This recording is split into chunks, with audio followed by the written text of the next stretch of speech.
Hey everyone, welcome to the stream. This is Accounting Nightmare. Welcome Panicking, welcome Alyosha, welcome Tag, welcome American, welcome DMC2 and DMC, welcome Bruce. Shall we dance? Welcome Counting. Thanks for the host, American.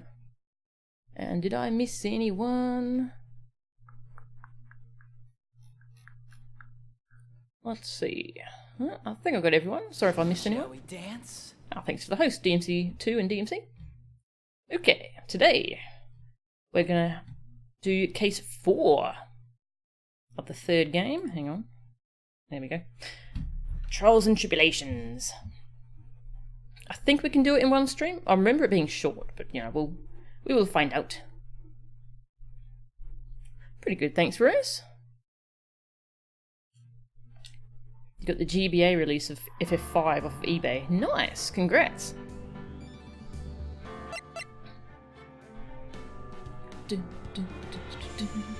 Baseball video games, because you get addicted to the weirdest dang things. Nothing wrong with that.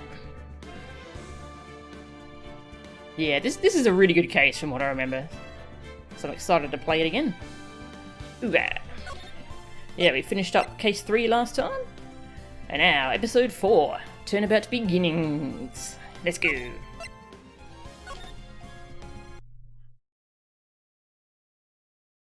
The girl. Let her go.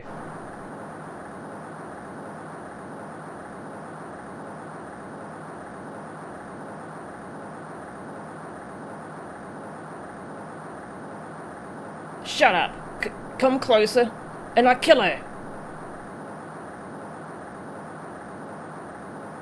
Sorry, but you're not going to get the chance.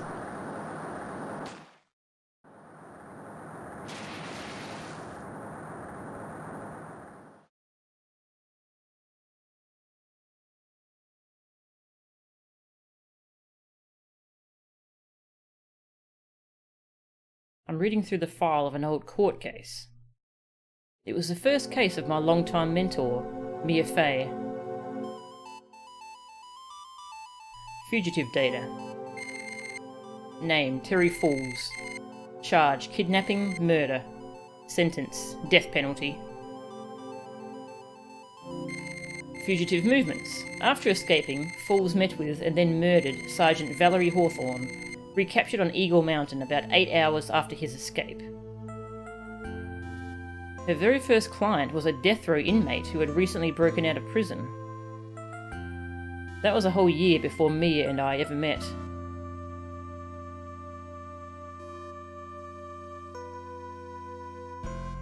Six years earlier, Mia Fey, first trial.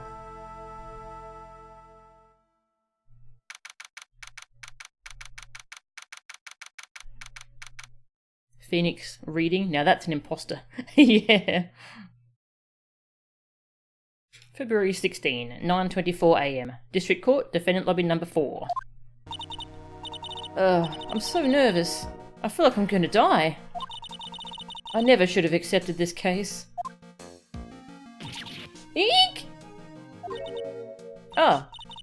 Good morning. Don't be so jumpy, Mia. I didn't do nothing, I swear. I didn't kill nobody. Terry Falls, my first client. Sentenced to death 5 years ago, and now a prison escapee. 5 years ago? Wow, it takes him a while to carry out the sentence, doesn't it?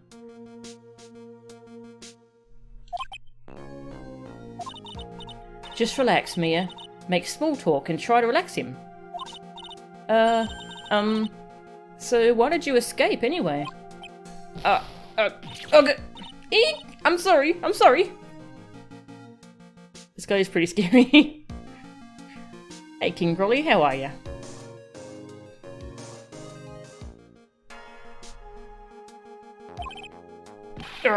I didn't do nothing. I didn't kill nobody. I never lie. I didn't escape from nowhere. But Mr. Falls, the police just recaptured you 2 days ago. Oh, sorry. I told a little lie. Oh, this guy's interesting. Oh boy. But anyway, I didn't do it. I never killed nobody. Sorry for asking, but you're on death row, right? Okay. Eek! I'm really, really sorry. They sentenced me to die 5 years ago, but I was tricked, I tell you. That woman, she lied in her testimony. That's why I got the death penalty. I swear it, I didn't kill her. I could never do that. 2 days ago, he escaped from the police wagon when it crashed. Then about 8 hours later, a policewoman was murdered before the police could recapture him. The police believe that Terry Falls did it. After you escaped, did you meet a policewoman? Yeah, I did. She's the reason I escaped. So that much is true. He did meet with the victim. But I didn't kill her! I love how he keeps chomping on the ball and chain, that's funny.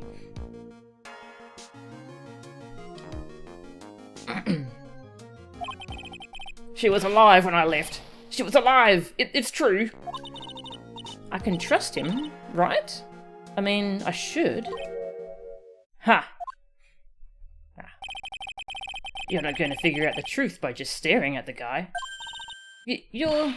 Why are you here?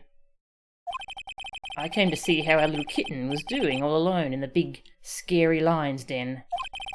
I thought maybe you'd like someone to play with.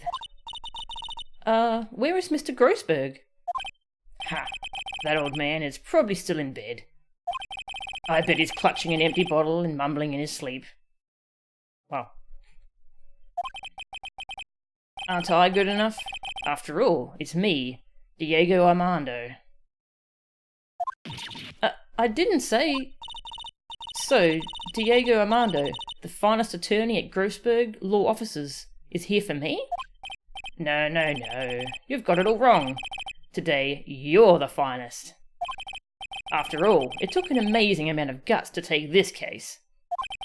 Imagine an escaped death row convict for a first client. Yeah, thanks. I sure wish I could get out of it, though. Ha! Relax. I just heard some good news. The prosecutor for today is fresh out of his diapers as well. Really?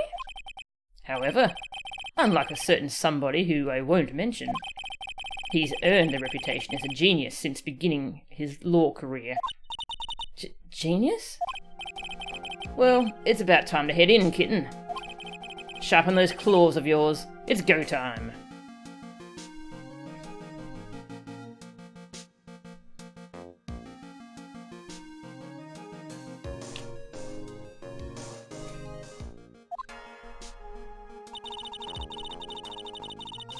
A solitary confinement cell for the condemned must be the world's loneliest place.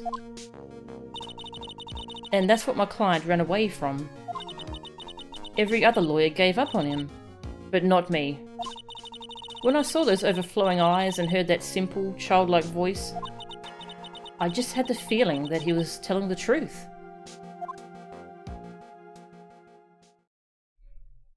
Yeah, this is a heck of a first trial to take on. 10 AM, courtroom number 4.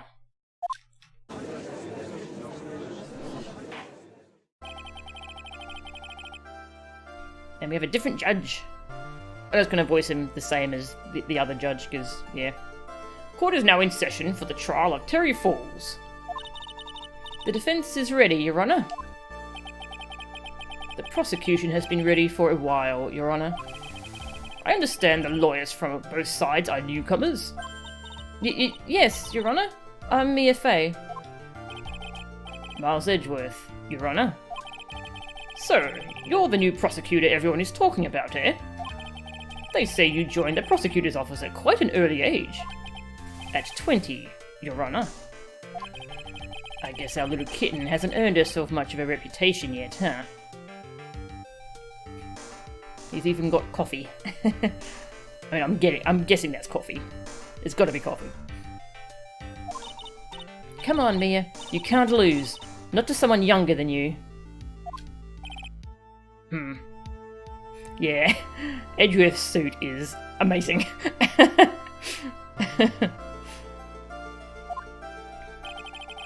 Young people running a trial. I'm not too sure how I feel about that. Yeah, this judge looks kind of strange, doesn't he? Now then, the defendant in this case is currently a felon on death row. 2 days ago, he escaped from a police wagon. Is that correct? Precisely. But the defendant is not on trial for escaping prison. On the day that the defendant escaped, a policewoman was murdered. So we're here to determine if Mr. Foles was responsible for her death? You got it, kitten. Well then, Mr. Edgeworth, let's hear your opening statement. Let's have a look at the court record. Terry Foles, aged 25. Wow, he's only 25. Huh. My client, sentenced to death 5 years ago, escaped from custody 2 days ago. Valerie Hawthorne, aged 23, police officer and the victim, the key witness in the case against Foles 5 years ago. Diego Armando, aged 27, a hotshot lawyer, my senior and rival at the office. A bit smug. Just a little bit. Miles Edgeworth, aged 20, dubbed a genius as soon as he started as a prosecutor. Today is his court debut. So how old is Mia? She said Edgeworth was younger than her. How old is she in this case?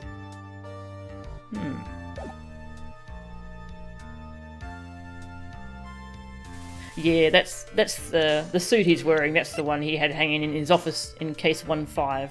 So that's a cool little reference. Yes, Your Honour. It was 5 years ago. The defendant, Terry Foles, was sentenced to death in this very court. His crimes were kidnapping, extortion, and murder. The girl he threw off the bridge was only 14 years old. I appreciate that they redrew his sprites to actually make him look younger. They could have just reused his current sprites and just given him a different suit, but they actually redrew him. The girl he threw off the bridge was only 14 years old. A truly horrible crime. I remember it well. There was no decisive evidence, so the trial was long and protracted. Correct. But in the end, what finally decided the case was a certain witness's testimony.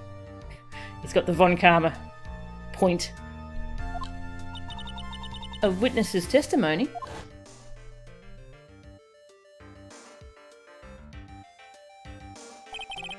The testimony of Detective Valerie Hawthorne, the person who confronted this criminal.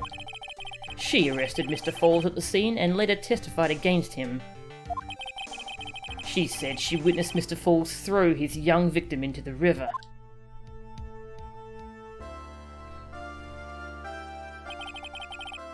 For those who are not aware, Eagle River is well known for its powerful current. Most bodies that fall in are never recovered. So, Miss Hawthorne's testimony was the one that put him away. That policewoman you just mentioned, that wouldn't be... exactly. The victim. The same woman that was killed 2 days ago. Police Sergeant Valerie Hawthorne. Aha! I see! The man who was sentenced to death based on her testimony escaped 2 days ago, with only one thing on his mind, to take revenge against the woman who convicted him. Aha! The truth is becoming clear to me now.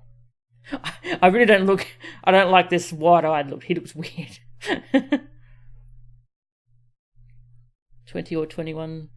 Ah, yeah, so me is probably 21, given the earlier statement. Okay. Huh? Yes. It's quite obvious that the defendant is guilty. Look, wait a minute, that's not right. At least hear the case before you decide on the outcome, Your Honour. Watch yourself, Miss Faye. I'm not sure I care for your word choice, or your tone of voice. Wow, this judge sucks. Young people these days simply don't know how to respect their elders. Why you? You're even younger than me, you hypocrite.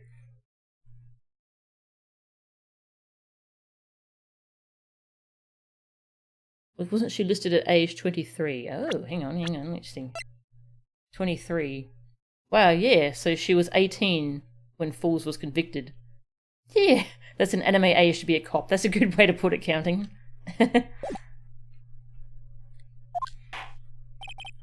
Now then, Mr. Edgeworth, please call your first witness. I call the detective who was in charge of the initial investigation of this case.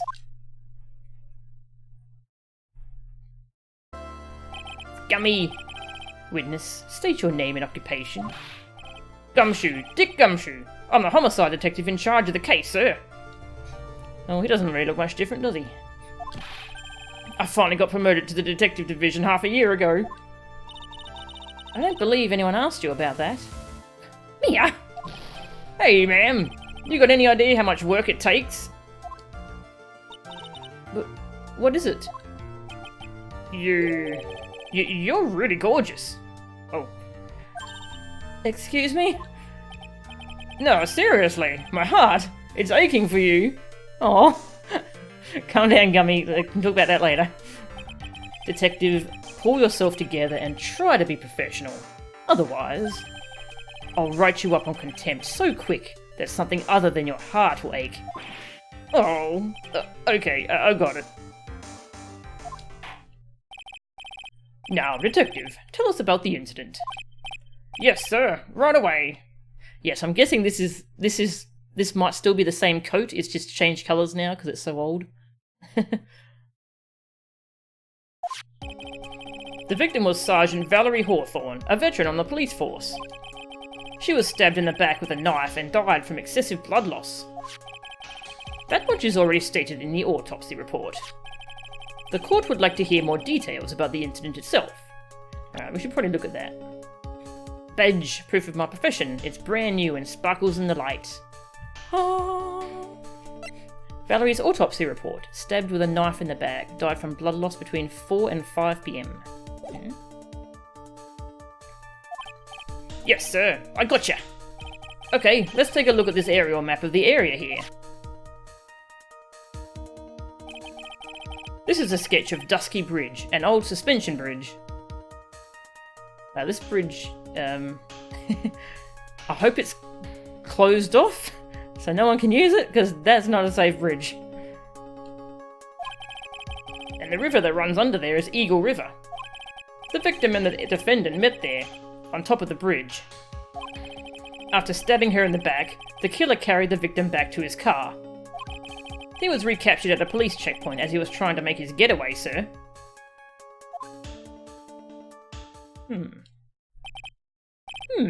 I see. Dusky Bridge map. Bridge located 40 feet above Eagle River. Was the victim's blood found on the bridge? The victim, Sergeant Valerie Hawthorne, was wearing a thick coat, sir. Unfortunately, no traces of blood were found on the bridge. Mr. Edgeworth, I warn you that I absolutely despise conjecture. If there was no blood on the bridge, then you have no proof that they even met there. This judge is pretty different from the judge we know, huh?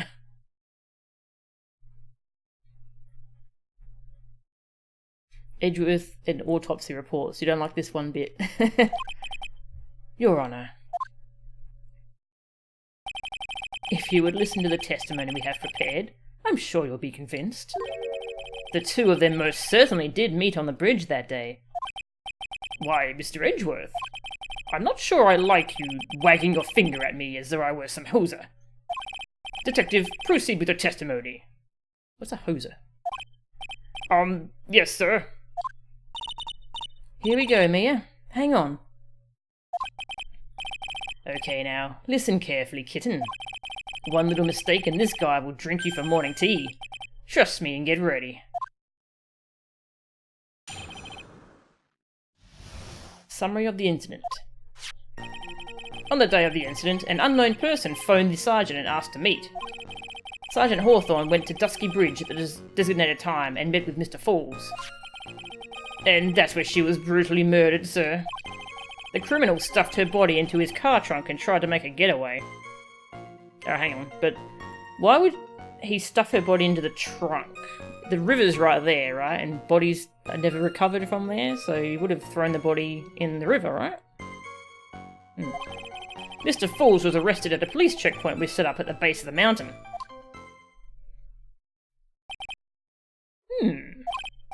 Well, you certainly have established the importance of the bridge. Naturally. Now, would the defence please hurry up and proceed with the cross-examination? Yes, Your Honour. Cross-examination. Coming right up. Hey, settle down there, kitten. If you keep trembling like that, you're going to make me spill my coffee. I'm not trembling. It's just cold in here. The courtroom can be a cold battlefield, all right. Especially for a beginner. I don't need you to worry about me. I mean, the defendant, the witness. Everyone's a beginner in here. Ha, you got me there. But maybe you should keep your claws out and show them what you've got, kitten. It's okay, Mia. Stay calm. Just remember those court procedure videos you stayed up all last night watching.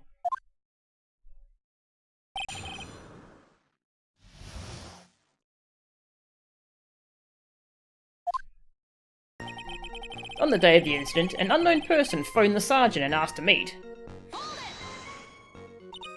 This unknown person, you have no idea who it might be, right? Sorry, but I'm afraid I do. What? The one who called Sergeant Hawthorne was the defendant, Terry Falls. What? The defendant? The defendant called her? Sergeant Hawthorne was a very thorough person, sir. She left a note about her phone call with Mr. Falls. A note? Yeah, a top secret memo that she left in her desk. Victim's note. Confidential police materials written by the victim. According to this note, it seems the one who called her to the bridge was indeed the defendant, Terry Falls. Oh, whose bright idea was it to keep that note from me? Ha, looks like the judge is even more sure of his verdict now. Listen up. Never ask a question if you don't already know the answer. Yeah. February 14, 1:21 PM. Falls, 4:30 PM at that bridge. Wear white scarf for identification. Talk to Dahlia. Tell her this time. The whole truth must come out.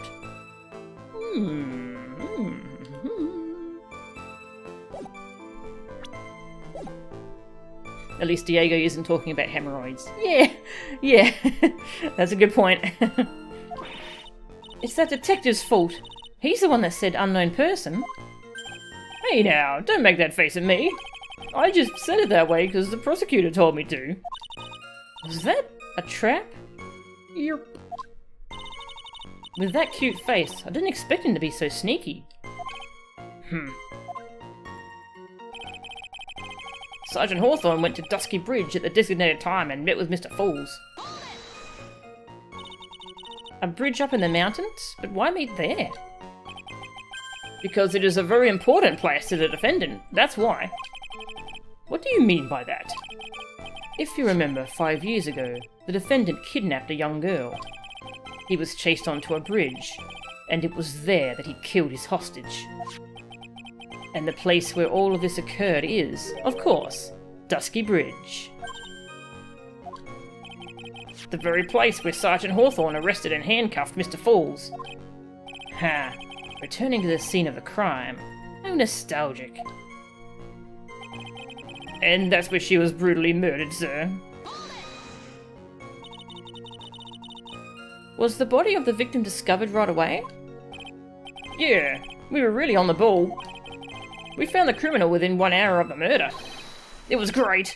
We even got to say, "Don't move, we've got you surrounded." Wait a second. Isn't there something weird about that? The location was a suspension bridge up in the mountains.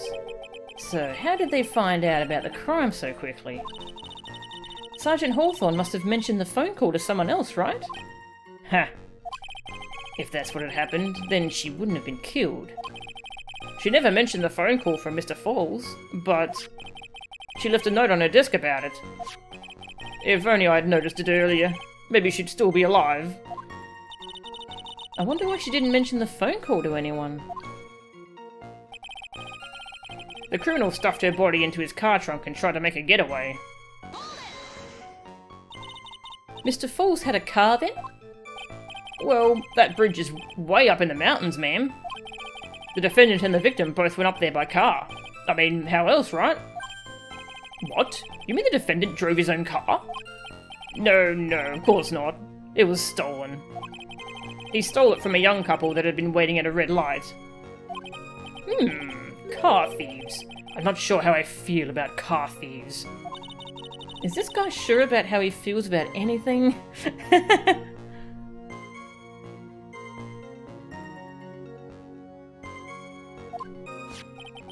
This is a photo of the stolen car's trunk.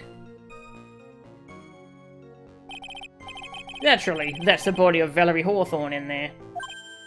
Whoa! That doesn't look too comfortable. Crime photo. A photo of the trunk of Fool's car. The victim, she was stabbed in the back, correct? Yeah. Ha. For some reason, men always seem to get stabbed in the back. We're talking about a woman here.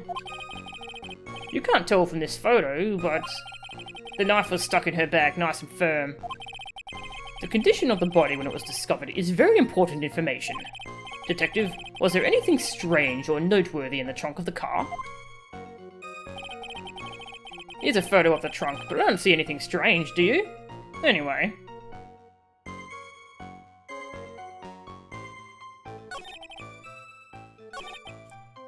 That's interesting. I don't remember having one of these moments before. Mr. Falls was arrested at a police checkpoint we set up at the base of the mountain. That certainly is some impressive police work. Well, no, actually it was way too close for comfort. We set up that checkpoint just after 5 PM. We figured that Mr. Falls might just try to run. What do you mean it was too close for comfort? The two of them arranged to meet at 4:30 PM. And it takes approximately 30 minutes to go from the bridge to the checkpoint. That was kinda close. Any later and Mr. Falls could have slipped right by. Listen up, kitten. There's a big trap waiting for you in that testimony. A trap? Walk into it carelessly and it'll leave more than just a flesh wound. Fun, huh? No, it's not! Hey, amigo, how are ya? Yeah, we just got started. This is the first, or is it the second? I think it's just the first testimony. Well, if you want to have any chance at all, you'd better get some more information. And if you're going to get caught in a trap, it's best to get caught early. You can always look for contradictions afterwards.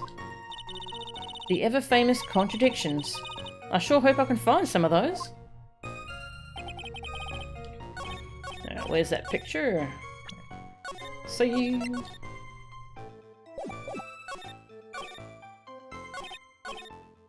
Here's a photo of the trunk, but I don't see anything strange, do you? Anyway. What did the defendant have to say about this photo? What he always says, ma'am. I didn't do it. I didn't do nothing. That's all he says. Nothing? I wouldn't say he did nothing. At the very least, we know he stole a car. It's just what he always says, Your Honor. And then he always says, "Oh, sorry, I told a little lie." Or something like that. Well, in any case, it seems he was caught and arrested. Precisely. Yeah. Yeah, we don't see any blood here at all. The trunk looks like it's been broken open. That would make sense. I think I already know what the thing is, though. The note says to wear a white scarf for identification, but she's not wearing a scarf. Maybe that's what we got to point out. Oops. Save, and then I'll try that.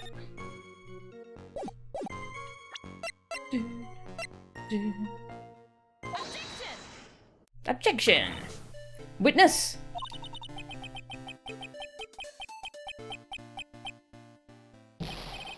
What is it? Do you have something to say, Miss Faye? I'm sorry. I totally forgot what I was going to say. This is the first time I've ever had to actually address someone like that. Girl, you should have practiced before coming to court. Honestly, Miss Faye, I'm not sure I like this. See there, little kitten. Want a piece of my coffee candy? Candy? Well, you're still too young to be drinking real coffee. What? Come on, Mia. Shake it off. You're a lawyer. Detective. Yes, ma'am? This photo. You said that there was nothing peculiar about it. Is that correct? Yeah, that's what I said. Well then, I suggest you take another look at the note written by the victim. The note? It very clearly says, wear white scarf for identification. The caller must have forgotten what the victim looked like. Thus, this special request. I have one very simple question for you, Detective. Where is the white scarf? I can't seem to find it in this photo. Well, to be honest, we didn't find it in the truck, ma'am. The trunk, ma'am. And you stopped there? You should have looked for it.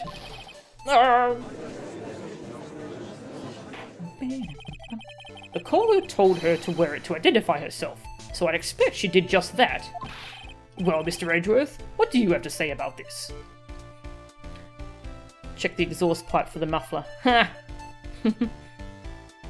The defendant must not get a lot of iron in his diet. Ha! Ha! Ha! I see the defense is a little lacking. The scarf you were searching so desperately for. Is it this one, perchance?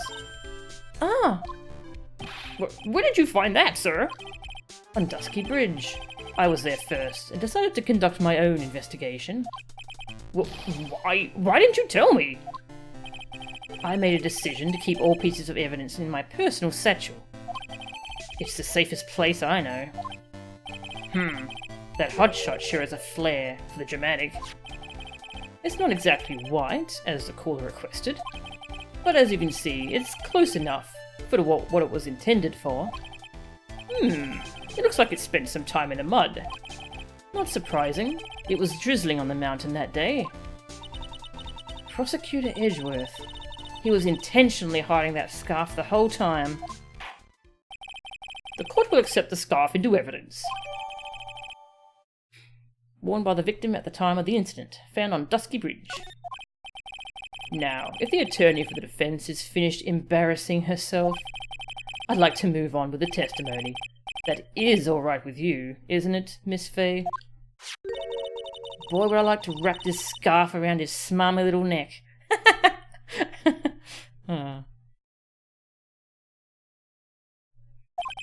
Very good. Now, if we're done with this mud-covered scarf business, the prosecution moves to establish conclusively and with hard evidence that Miss Hawthorne and Mr. Falls did indeed meet on that bridge that day. Further, we will show exactly what occurred there. That sounds quite promising. I can't wait to hear all about it. Everything is moving at his whim. Don't forget, kitten, there's a reason why everyone considers this kid a genius. A genius, huh? Events on Dusky Bridge.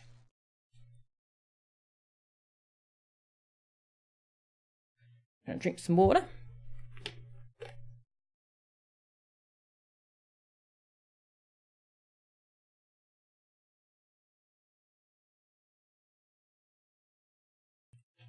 Hey, Sneegin.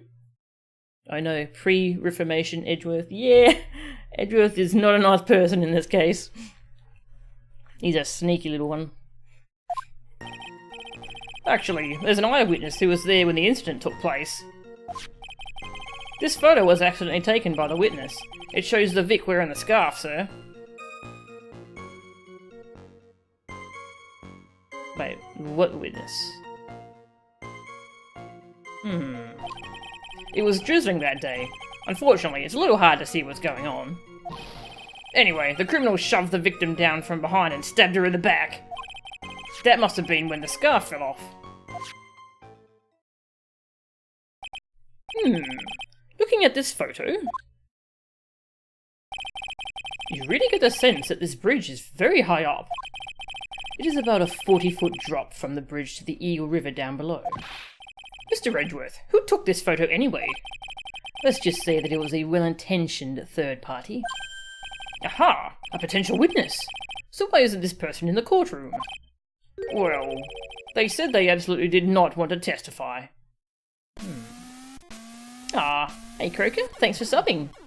9 months in a row, nice. Thank you very much, Croaker. I appreciate it. And welcome. Accidentally take a photo. How do you do that? Yeah! Yeah, that's a good question. The person in question is very delicate, Your Honour. Besides, as long as we have this photo, we see no reason to compel them to testify. I'm not sure how I feel about that. Witness's photo seems to have been taken by the witness. So, as you can see, Terry Falls had both the motive and the opportunity. I think it's quite clear at this point what happened on that bridge. Aha! The truth is becoming clear to me now. Huh? Yes, it's quite obvious. He's clearly guilty. Not again. That's not fair. I haven't even done my cross-examination yet. What do you mean,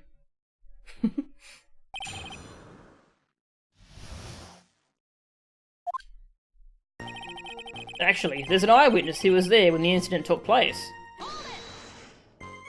You're not sure how you feel about cross-examinations? Yes.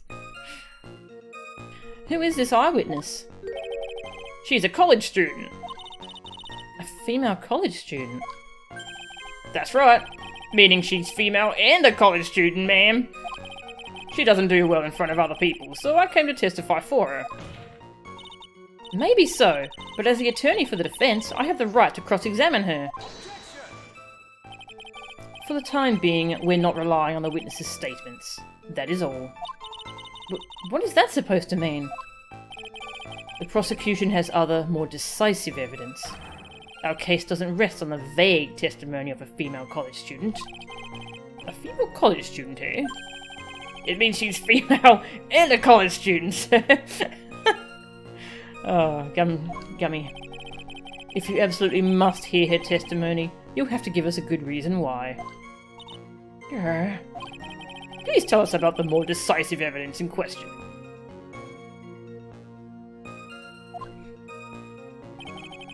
This photo was accidentally taken by the witness. It shows the Vic wearing the scarf, sir. The victim is wearing a scarf in that photo, alright. So, about the witness who took this photo.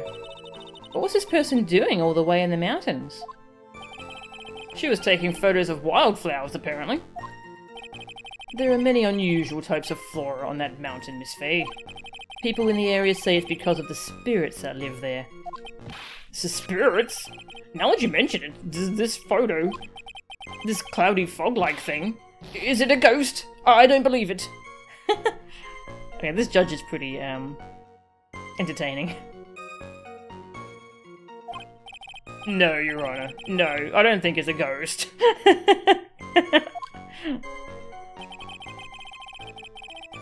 It was drizzling that day. Unfortunately, it's a little hard to see what's going on. You're not sure how you feel about ghosts? Drizzling, huh? That's right. There was a light rain coming down. The whole place was dreary. But not as dreary as the mood that's in this courtroom right now. Looks like a cold front just moved in. In any case, the point is that the area was quite damp. There was even some fog. I even slipped and fell while I was on the bridge. It was really something. Jeez, he's lucky he didn't fall off. Anyway, the criminal shoved the victim down from behind and stabbed her in the back. Is that part of the witness's testimony as well? Of course it is. He pushed the victim hard in the back and she fell down right on her stomach. I remember that happening once myself. It was really brutal. Are you talking about seeing someone get pushed? Or were you the one getting pushed?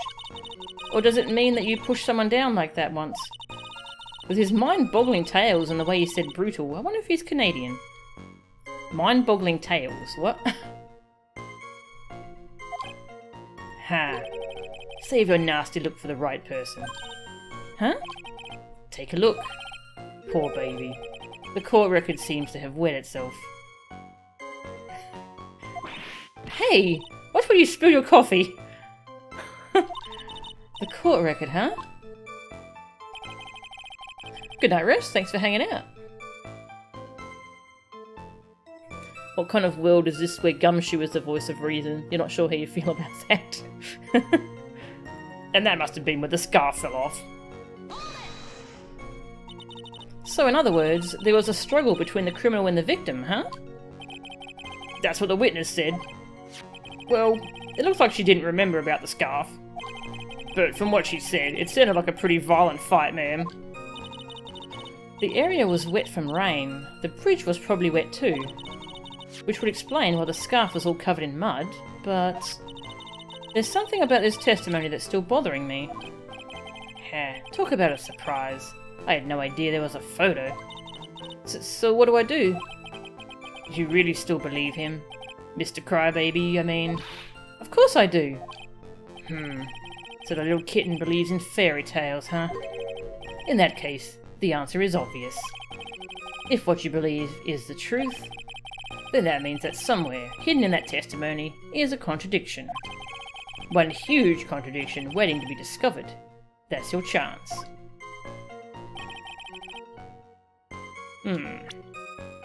Alright. Stabbed in the back.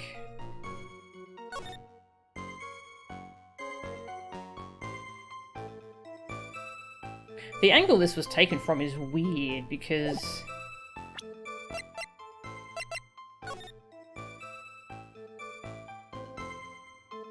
because why is she further out on the bridge than him?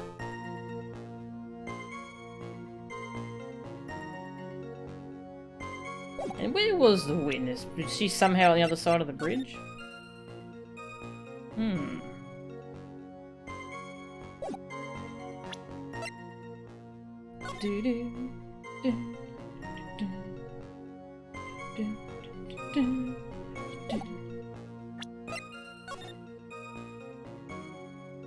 Now let's compare these two photos. And she lost her hat at some point. The hat hasn't been accounted for.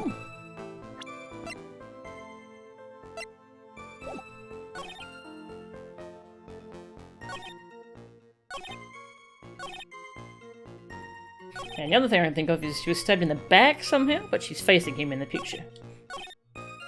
So those are the two things I'm thinking about. I'll go for the hat first.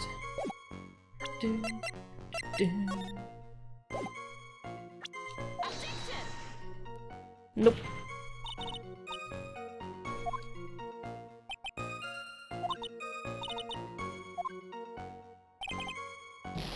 Then we don't have a problem, but we do have a penalty. If there wasn't a problem, couldn't he just let it slide? No, you could not. Alright, I'll try... autopsy report. Nope, okay. Not that one either.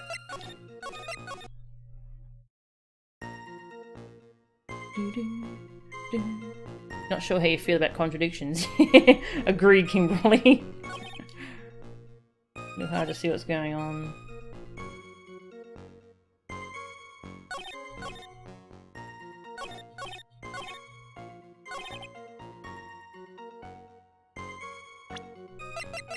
When do I present the photo to this one instead? Nope, okay. Neither one of those works.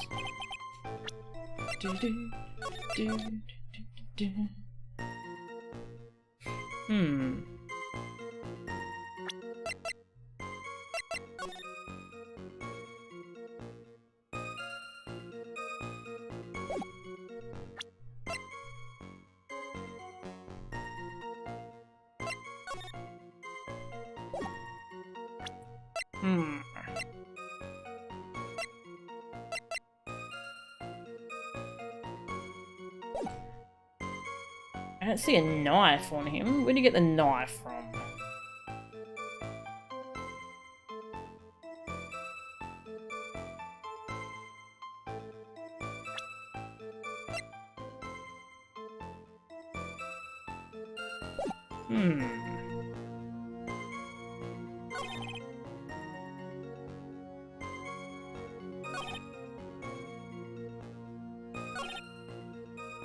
That must have been when the scarf fell off.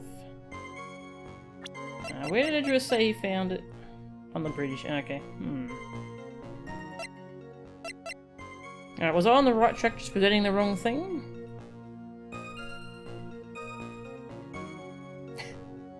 Hey Vertigo, how are you?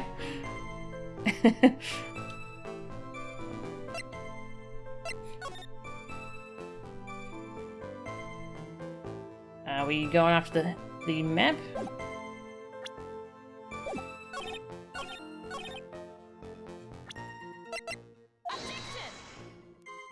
No? Okay.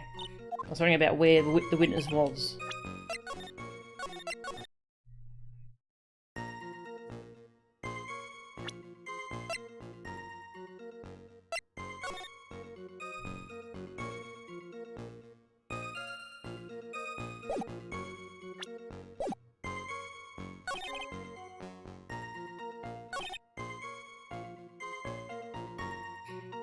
Shoved her down from behind and stabbed her in the back.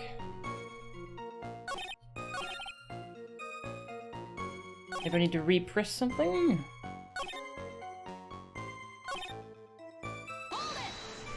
Just see what this said. On a scarf. Taking photos of flowers.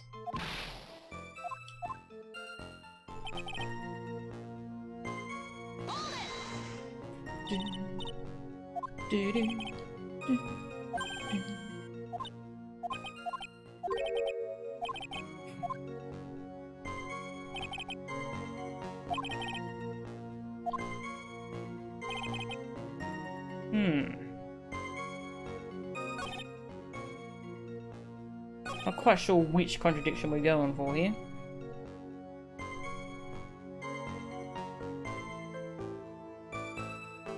Yeah, which...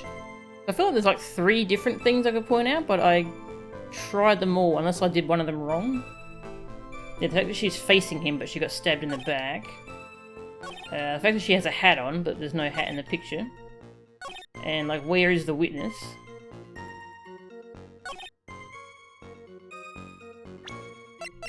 Do I present it on this one? Nope. Alright, yeah, wouldn't mind some more hints. It is the crime photo? Okay.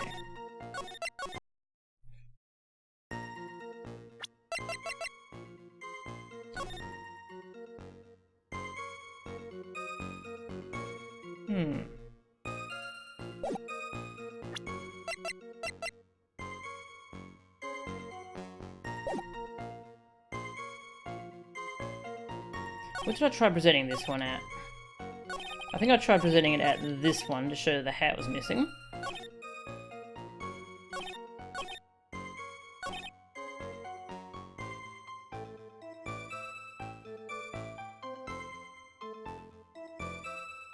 Ah, we're saying there's no mud on her clothes. Okay.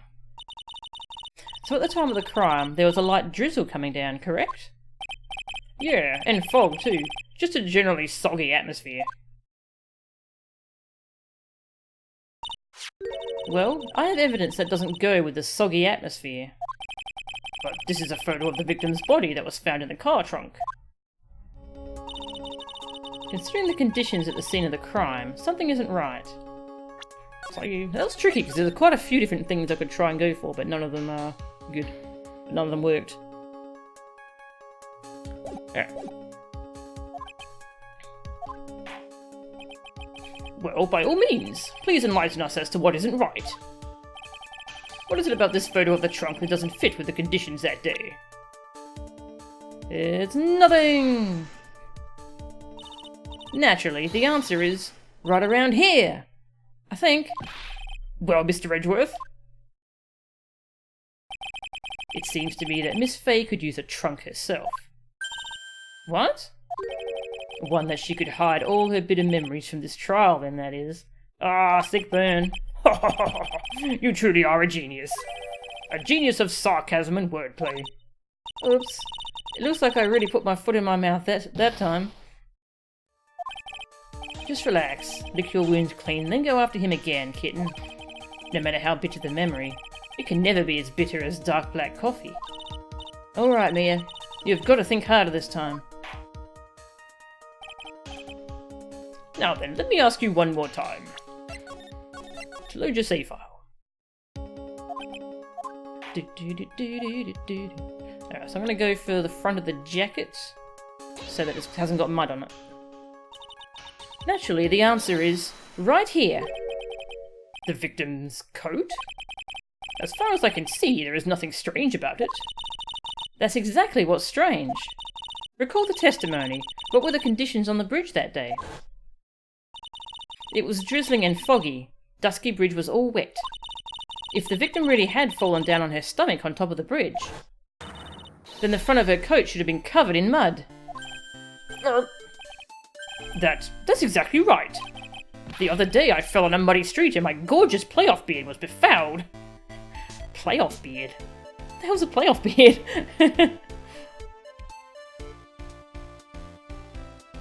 Yeah, no worries everyone. Yeah, hints are hard to give, especially on the fly. But thanks everyone. You're not sure how you feel about mud. I do admit that the crime scene was quite wet that day. However, that doesn't mean that the top of the bridge itself was muddy. If your honour had fallen in the shower instead of on a muddy street, your glorious hockey beard, pride of the legal league, would be wet, but not muddy. Fortunately, I have yet to test that. Still, your point is well taken. Can you prove that the surface of the bridge was muddy that day? The surface of the bridge, huh? Ha. A real man wouldn't stand for a taunt like this. Neither would a real woman. Don't be annoying, Diego. Stop it. Of course I can. Here is the evidence that proves the surface of the bridge was muddy. My badge. The evidence is... Wait a minute. What is it? Your timing is terrible. If you present that evidence, it would be like jumping off a 100-story building into a bubbling pool of magma. After tying a 10-ton boulder around your neck. What is that supposed to mean? To put it simply, it would be suicide. Why didn't he just put it simply in the first place? Is your little chat finished? Can we move on now? Yes, I've changed my mind. Life is short, Miss Faye. Hurry it up already. Sports beard.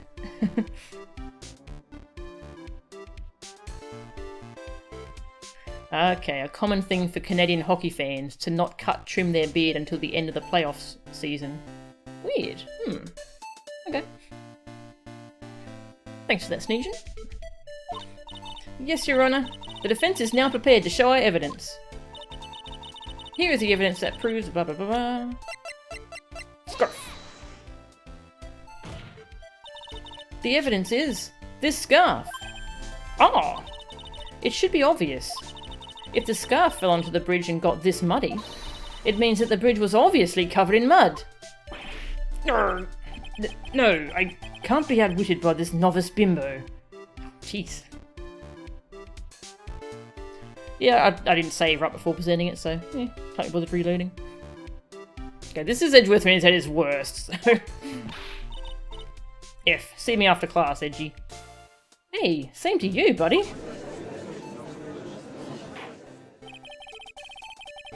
Miss Faye's assertion makes perfect sense to me. I do admit that there appears to be a contradiction between the condition of the victim's coat and her scarf. However, the real question is, why is there a contradiction?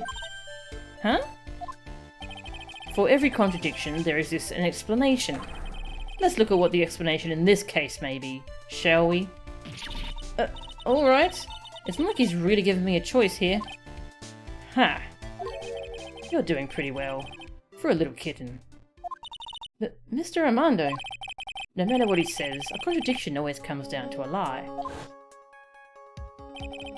It's either the victim discovered in the trunk, the witness's photo showing the defendant and the victim, or the witness's testimony that stated she saw the moment of the murder. Just relax and think it over. It's pretty simple, isn't it? Is it though? How much older than Phoenix is Edgeworth? Yeah, they're about the same age because they were in the same grade at school.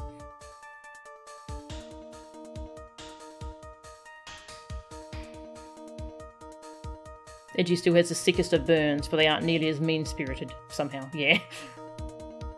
Edgeworth managed to grow up and no longer makes comments. Yeah. Yeah, I need a badge, don't I, tag? You can probably just buy the Ace Attorney badge on eBay or something, hey? I need to check that.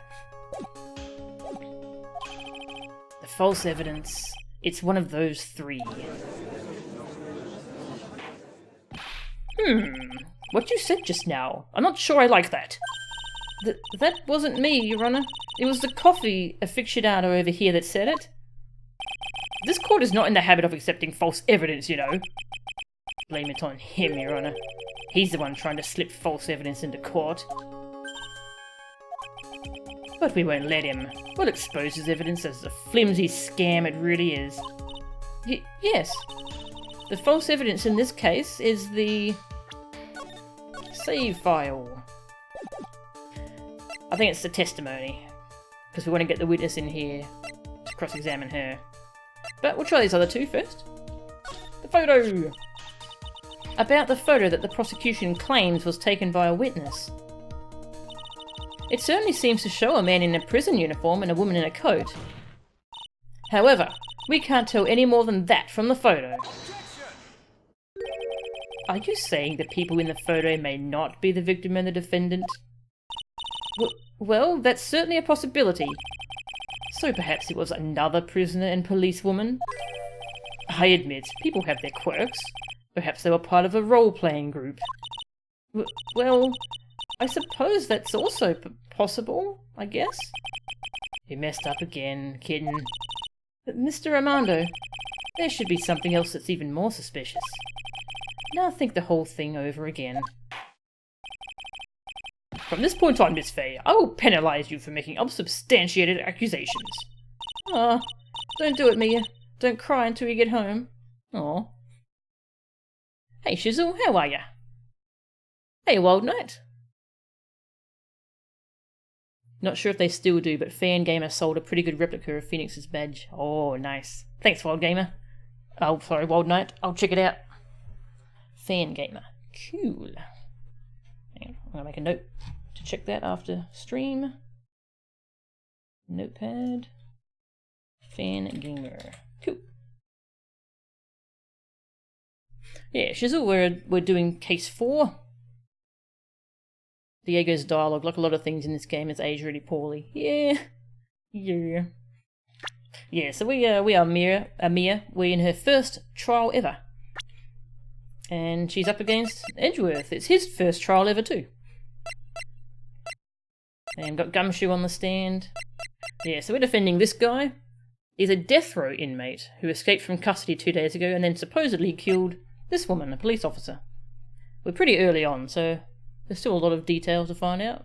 But we've got this guy hanging around who reminds us a lot of Goddo. And also Dahlia's name has come up.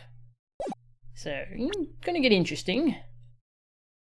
Mostly everything before 2017 aged poorly. That's a good way to put it, Alyosha. Mostly everything. Yeah. In any case, this court is not in the habit of accepting false evidence, you know.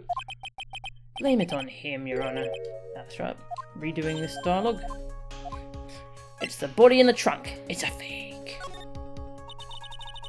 If the victim really did try to repel her killer, and if she did fall down on the bridge, then you would expect her coat to be dirty.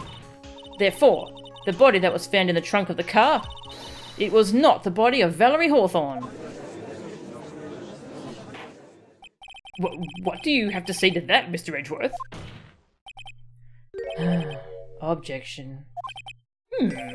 Not only a whisper, but he mixed in a sigh, too. Valerie Hawthorne was more than a simple meter maid. She was a sergeant. What's a meter maid?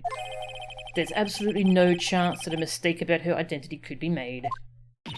Oh, I guess he's right. From this point on, blah blah blah. You didn't penalise me this time, mate. Empty threats from the judge.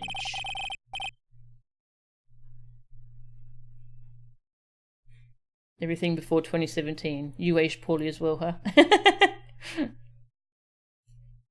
Cops who check to see if parking meters are paid or not. Oh, okay. Okay, that makes sense. There we go. The testimony from the witness. It is a no-brainer. Obviously, it's the witness that's suspicious. During his earlier testimony, the detective pointed out a crucial fact. The criminal shoved the victim down from behind and stabbed her in the back. Now, is that testimony exactly what the witness claims to have seen? Yeah, that's what the witness told us. That testimony is filled with holes. After all, the victim's coat isn't dirty at all. That's true. Ha, it's not just true, it's the truth. What? If there was a truly decisive witness in this case, I'm certain that boy Wonder over there would have called them in the first place. Your Honour, the defence requests to cross-examine the eyewitness. The testimony presented so far is not only vague, but contradictory as well. Well, Mr. Edgeworth, it appears that we'll need to hear from your mystery witness after all. You should brace yourself for the brutal truth. Your Honour, the prosecution has no intention of hiding the witness from the court. We are prepared to present our witness at any time. Very well. Please bring forth your witness at this time. What Mr. Edgeworth said kind of worries me. What does he mean by the brutal truth?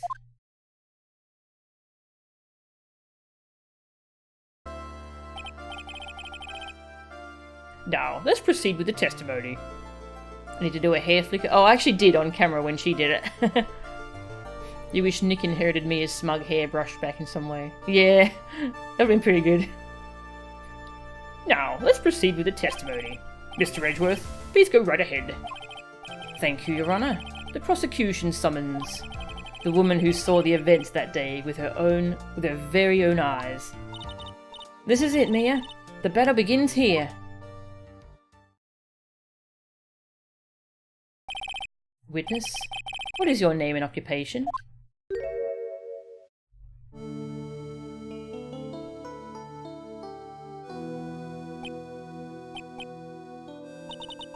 Everyone is so silent that I can hear their hearts going pitter-patter.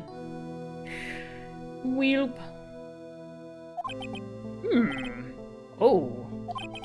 When I look at you, how can I put it? You look as scrumptious as a double-double in a dozen donut holes. What the fuck? I feel like I want to hurry up and hand down a verdict just to have a bite. Ooh! Ooh, what the fuck? Hey, not so fast. Ooh. As I said before, this witness is very sensitive and delicate. I would ask the court to please exercise care when addressing her. Yes, indeed. Thank you, Mr. Edgeworth. You are a true gentleman. Miss Fay, you could learn a lot from this man. Yeah, the man who used the word bimbo not too long ago. If he's such a gentleman, he sure doesn't act like one to me. Sir? Yes, my dear?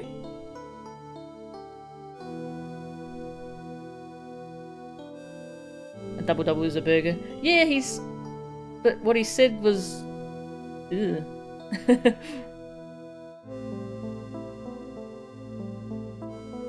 Does Dahlia have differently coloured butterflies from 3-1? Maybe. Not sure, I'd have to go and check.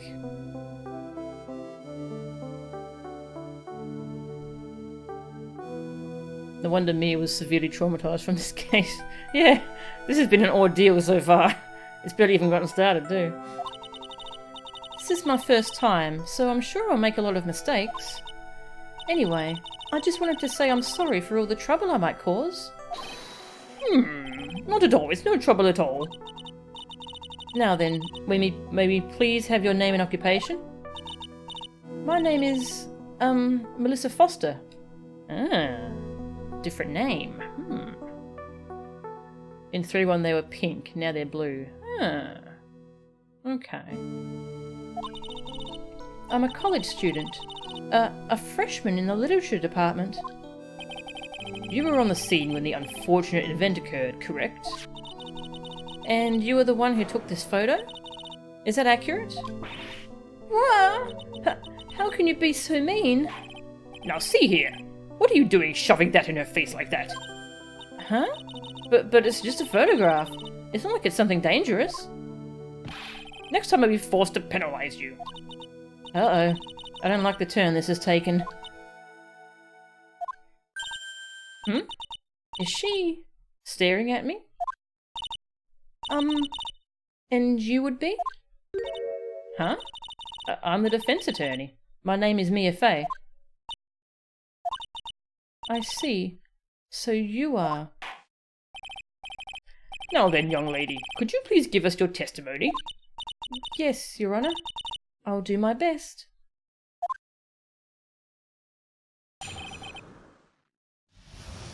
Photograph. I was using my camera to take some pictures of wild flowers. Then I noticed there were 2 people standing up on the suspension bridge. Suddenly, they just started fighting. That's when I hurried and took the photo that shows the crucial moment. And right after that, I called the police. By the way, where were you standing when the incident occurred? I believe the map would be of help here. I was standing right over here. I was standing in a beautiful field, surrounded by tall cliffs. So you took the photo from that location, eh? I brought the camera I was using at the time, just like Mr. Edgeworth asked me to. Oh, what a cute camera, just like its owner. Stop it. Camera added to the court record. Melissa Foster took the witness's photo with this. A small but powerful model. Alright then, Miss Fey. Time for your cross-examination. But I warn you, make the witness cry again, and you'll feel the wrath of my gavel.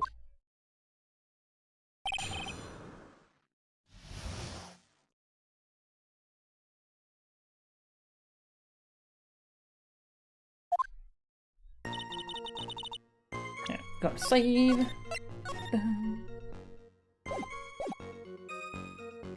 I was using my camera to take some pictures of wild flowers.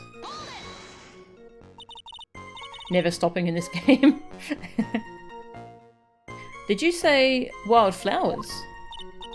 Yes, the mountain is famous for its beautiful spring wildflowers. But it's only February. Well, I couldn't wait for spring to come. Oh, I know just how you feel. It's just like when I was first growing this glorious beard of mine. I just couldn't wait, so I wore a dyed blonde Santa beard until mine grew in properly. What? Would you mind if we got back to the facts of the case, Your Honour? Then I noticed there were 2 people standing up on the suspension bridge. Was there anything strange about the 2 of them?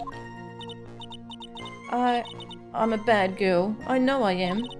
It looked like they were having a really serious conversation up there. So I decided to watch them, like some kind of peeping Tom. No, not at all. Everyone is like that. I love watching other people fight too. In fact, I can't get enough of it. Actually, that's why I took this job in the first place. Well, too much info, Your Honour. In any case, it's perfectly natural for you to have kept watching them, especially dressed as they were.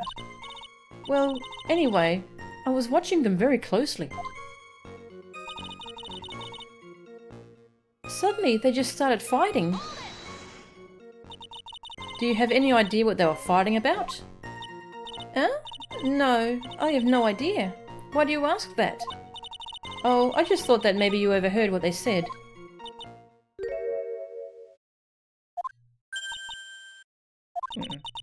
I would never. I would never eavesdrop. I've got more class than that. That's right, Miss Faye. Don't drag the witness down to your level. Grr. That's when I hurried and took the photo that shows a crucial moment. Why did you take a photo? Well, the two of them were really going at it. Ever since I was a little girl, I always wanted to be a news reporter. I guess that part of me just kind of took over. Smells like a lie to me. Yes, I understand completely. Even now, I can't completely abandon my boyhood dreams. I still use my grandson to test my comedy routines on. So you wanted to be a comedian, huh? Not that it has any bearing on this. All I could do was to use my camera. So I took the photo of the crucial moment and gave it to the police. And right after that, I called the police. If Terry Falls isn't the criminal, then there must be something strange in that girl's testimony. Be careful, kitten. That girl has the judge wrapped right around her little finger. You're going to have a tough time poking holes in that testimony of hers. You're going to have to come up with something really good, Mia. No, just want to press on that last statement. And right after that, I called the police. How'd you call the police? Mobile phones weren't very common at this point, right? You called the police? Yes, because it looked to me like the murderer was going to try to escape. We were already moving before the call even came in. Thanks to the victim's note, we had already started our operation. That was certainly tough luck for the criminal, eh? Okay. I didn't really ask about how she called the police. Alright, let's have a look. I've got a camera. Melissa Foster took the witness's photo with this, a small but powerful model.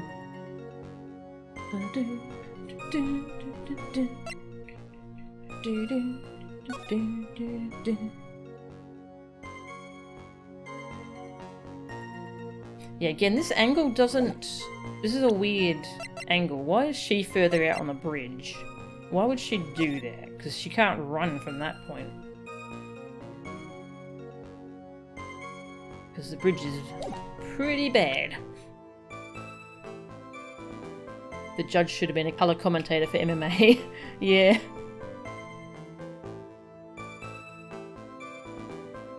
Wasn't an accidentally picture. And accidentally in the right place at the wrong time. Oh, no, not yet. No, I'm just catching up on chat. Alright. Took the photo that shows the crucial moment. It doesn't show a crucial moment, it shows them looking at each other. They're not fighting, they're staring at each other. Like it's some kind of anime. You know how they have big standoff in anime before they fight? Yeah. Sorry, should be explaining my joke. That shows nothing. Witness, when you said you took a photo of the crucial moment, is this what you meant? All I can see in this photo are two people facing each other. You testified that you saw the two of them starting to fight. Normally that's the kind of thing we would refer to as a crucial moment. Why haven't you presented a photo like that? Well, you see, the photo we presented was the only one there was. But if you really wanted to capture the crucial moment, then what happened next? You must have taken a photo of it. Oh. What? DBZ stands off. Yes, exactly. And they spend like half the episode staring at each other. That's filler. The JoJo fighting. Stands can't be photographed. Ah. That's funny. My apologies, young lady. But Miss Faye's assertion is not without a certain amount of merit. He can certainly downplay a situation, can't he? I'm sorry. I'm a very bad girl. I used it all up. The film, I mean. You ran out of film? This photo was the last one. What? Unfortunately, that is the truth. I personally examined all of the photographs she took that day. I really love how Edgeworth just looks a lot more like Von Karma here.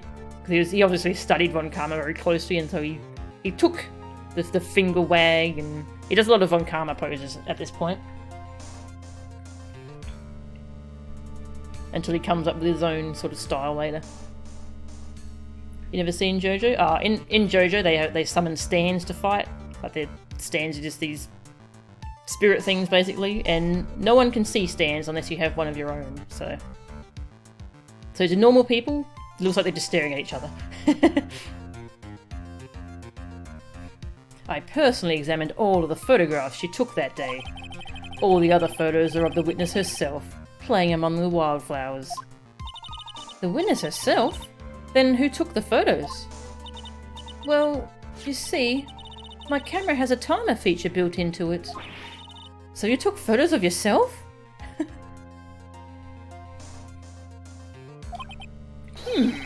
I remember taking some photos of myself once too. Please, no details. Agreed, Mia. Edgeworth's stand is Von Karma. It seems that Miss Fay's assertion was not so decisive after all. Well, wait, just a minute. Well, if she had no film left, she couldn't very well take more pictures, eh? Miss Foster, perhaps then you could tell us about a different sort of photo. Photos of the incident that you took with your very own eyes. Mr. Edgeworth, you're quite the poet. Very well then, let's get back to the cross-examination. Let's hear your thoughts on the fight that you witnessed. Yes, Mr. Judge. Boy, this guy is really a sucker for sweet talk. Ha. It looks like the other kitten in the room is the one that's getting all the attention. Yeah, it's sickening. What's he here for? He's not actually helping at all.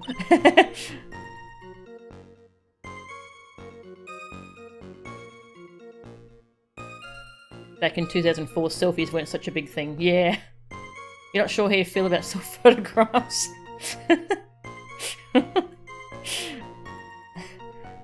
I was using my camera to take some pictures of wildflowers. Did you say wildflowers? Sorry, the ongoing I'm not sure how I feel about joke. It's still funny. Yes, the mountain is famous for its beautiful spring wildflowers. But it's only February. Well, I couldn't wait for spring to come. Wait, have we already seen this? Know just how you feel. Glorious beard.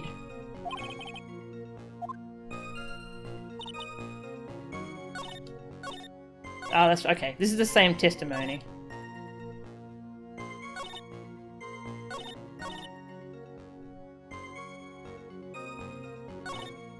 People standing. Suddenly they just started fighting.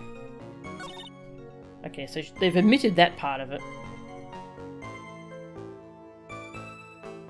And has this part changed? Okay, so what's actually changed? Wildflowers, notice two people standing up on the suspension bridge, suddenly they started fighting. Okay, so those are the same. The victim turned and tried to run away. I'm not sure if this one's different, so I'll just check. The victim, why do you think she tried to run away? With her police training, she certainly knew better than to turn her back on a criminal. This was a large, powerful man with a knife. If it had been a quaggy woman like Hugh, I'm sure she would have acted differently. Edgeworth, stop.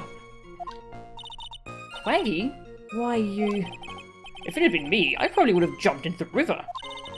There's still something wrong with this testimony. What actually is quaggy? I've never heard that. She only got about 10 yards before she was stabbed in the back. So you're saying Sergeant Hawthorne wasn't able to get away from him? Well, it's a narrow bridge and it was swaying back and forth. If you ask me, both of them were in danger of falling off. I only wish I could have done something to help her. That seems to make sense. I wonder about that. Something seems kind of off. Ha! Does it now? You have a good sixth sense. When you feel that something's off, that's when you need to figure out why. If Terry Falls isn't the criminal... Must be something strange. Be careful, blah blah blah. Bloody bloody bloody blah. Alright. He turned and tried to run away. But there's no bridge to run to.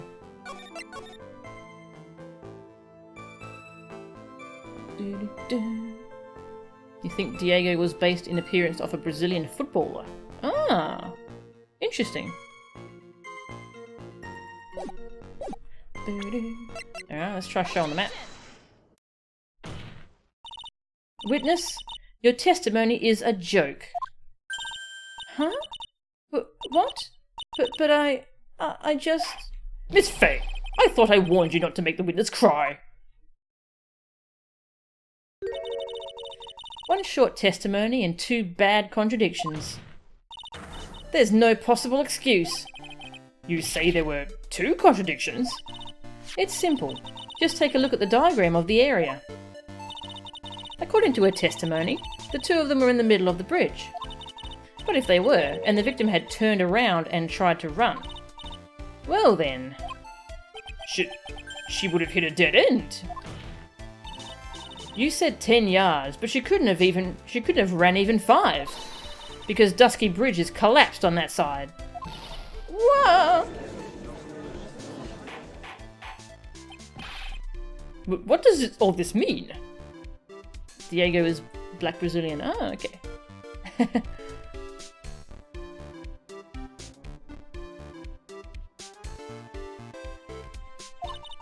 It's very simple, Your Honor. This charming little witness told a charming little lie.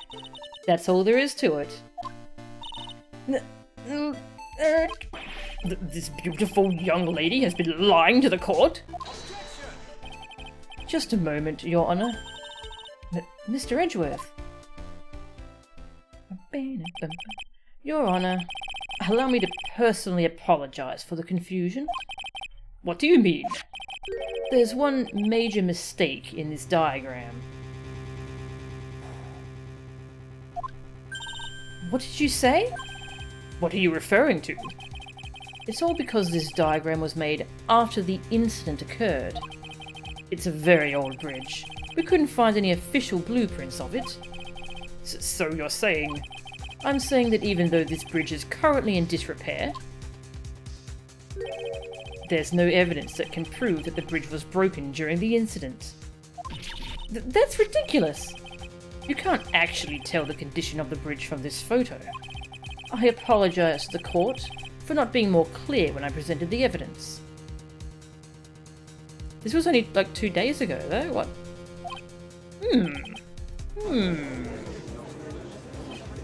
Ha, that guy's good. Huh? What do you mean?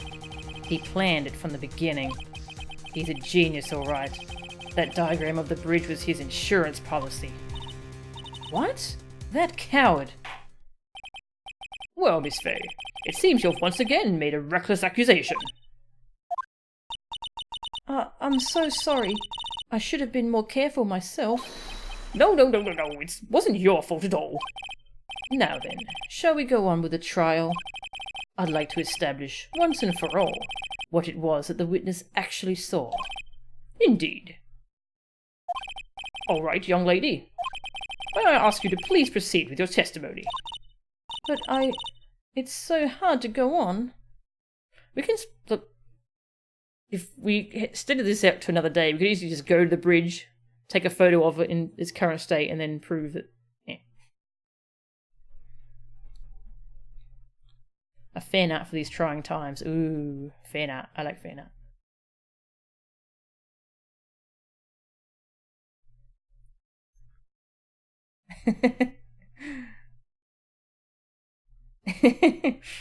That's pretty good. Can I show that on stream, amigo?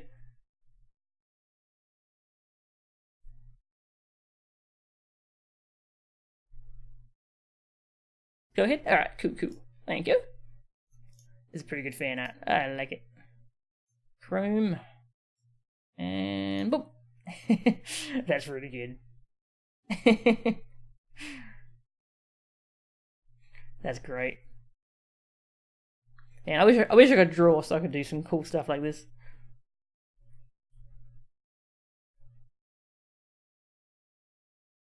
No worries panicking. Oh, you could get a wig just to try out the hair flick. It's pretty fun to do. Alright. But it's so hard to go on. We're all on your side, Miss Foster. There's no need to worry. Just tell us what you saw.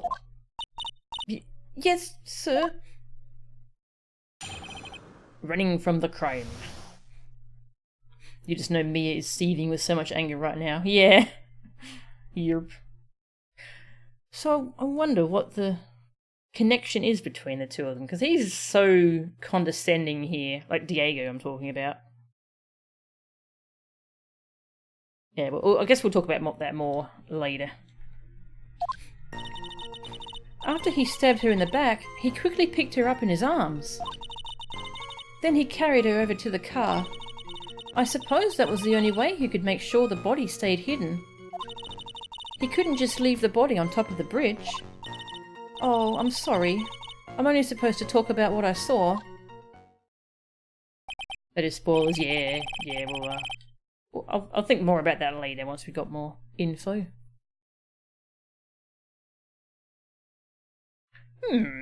Witnessing such violence must have been difficult. Yes, sir. I'm still shaken up. If he accepts his testimony as it is, we're finished. Don't say that. Oh well, maybe I'll stop off at my favourite cafe on the way home. They make a really great mocha latte. This trial isn't over yet. Ha! That's what I like to hear. All right, Miss Fay, your cross-examination, if you please. The contradiction is staring you right in the face, Mia. Go on the attack.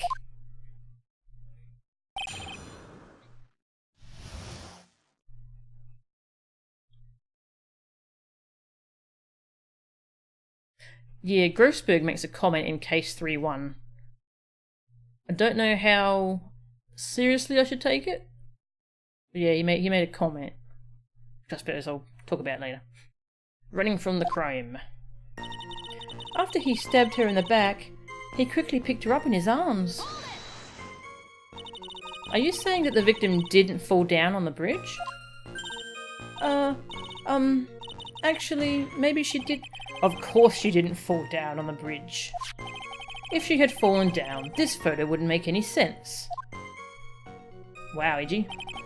If that was the case, her coat would have been all muddy. If you don't mind, I was asking the witness. No need to be so rude. Well, young lady. Oh, of course she didn't fall down. The man in the prison uniform grabbed her before she could. Ha, we're one step too slow. And then what did the defendant do after that?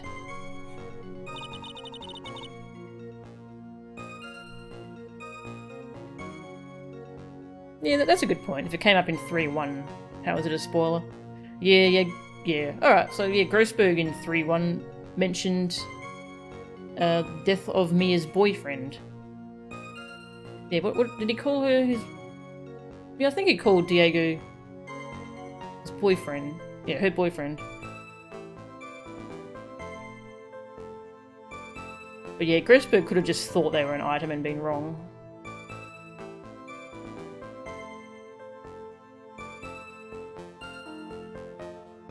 Yeah, his name did come up in 3-1 in a report, but yeah, we'll keep going for now.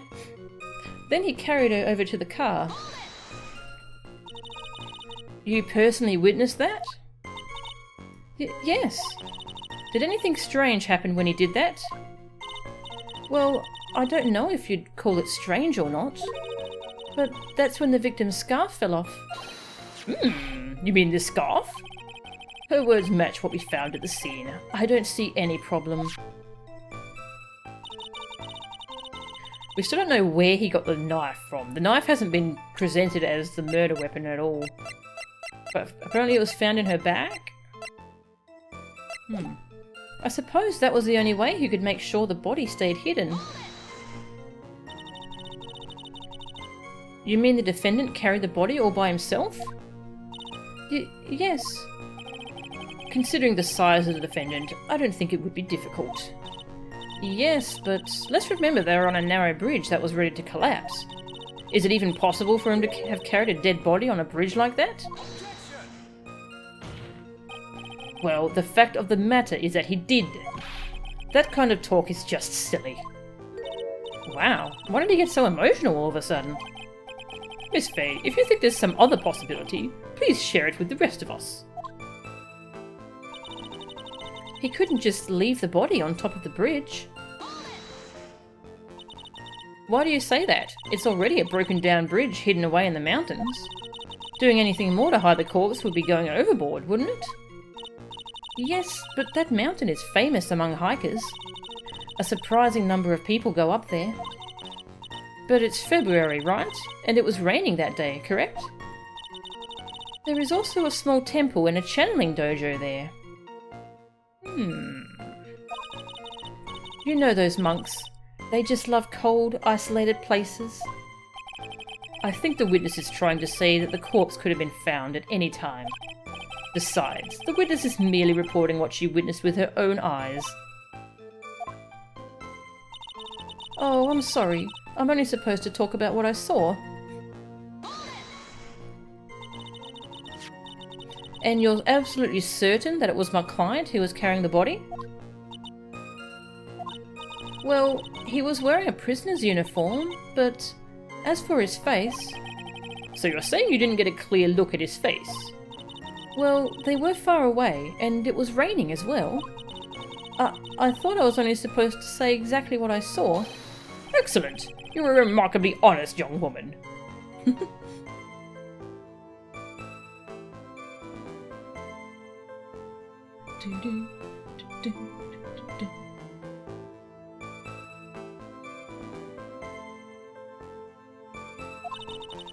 Something about this testimony is bothering me, but what? Hey kitten, have you ever put salt in your coffee? No? Why would I? Why not? Huh? It may actually go better with coffee than sugar, right? Listen, my point is if you're not sure, you might as well add a ton of salt to it. It might bring out the rust in something, like a piece of evidence. What? He's right, Mia. Go present something. You've got nothing to lose. By the way, I wouldn't put salt in my coffee. The two don't go well after all. I think he tried it. I like the implication that he did try that, just to see what it was like. Alright, so this is what I was thinking about, like at the very start of the case.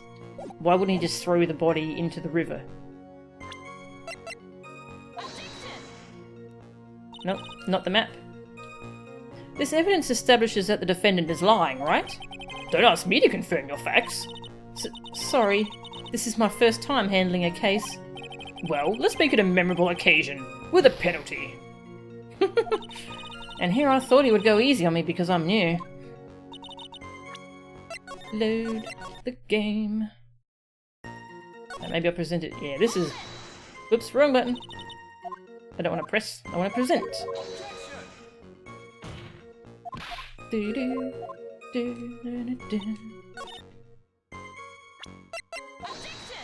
There we go. A killer not wanting his victim to be found. I can understand that. However, the idea of moving the body for that purpose is clearly odd. There was a much easier way to make sure the body wasn't found. Well, what is it? Take another look at the map of the area and you'll see how. There's a river right below the bridge. Earlier, Mr. Edgeworth pointed out something interesting about the river. For those who are not aware, Eagle River is well known for its powerful current. Most bodies that fall in are never recovered. Ah! In the kidnapping case 5 years ago, the victim's body was carried away and never found. Interesting. We're already halfway through the case. Ah, interesting.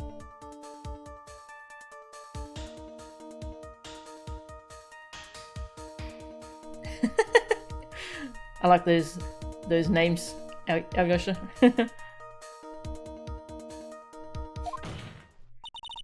If 10 murders were to occur at that same spot above the Eagle River, you can bet your boots that every other killer would have tossed the body in the water. Order, order, order. I'm not sure if I care for the way you put that, Miss Fay, but I must admit it does seem odd not to have thrown the body into the river. Oh. Well, Mr. Edgeworth. How sad. Perhaps Miss Fay would do well to try taking a dip in the river herself. After all, you claim to be such an expert in the ways of nature. What are you talking about? My point is that no matter how odd you may find the killer's method of body disposal, the fact is that this is what the killer did. None of your arguments have anything to do with what the witness saw. Quite true. Miss Fay, it seems that your assertion is without merit after all. But what the witness claims to have seen is totally ridiculous. Surely you can't deny that the body was found in the trunk of the car. That's certainly consistent with what the witness has told us. Please, witness, go on with your testimony. I'll try. All you have to do is tell us only what you saw. Otherwise, the mean lady might yell at you again. Who is he talking about? All right. I'll do my best. After he stabbed her in the back, he quickly picked her up in his arms. Carried her to the car. The killer broke into the trunk of the stolen car and hid the body in there. This is the new one. Couldn't just leave the body on top of the bridge. Okay.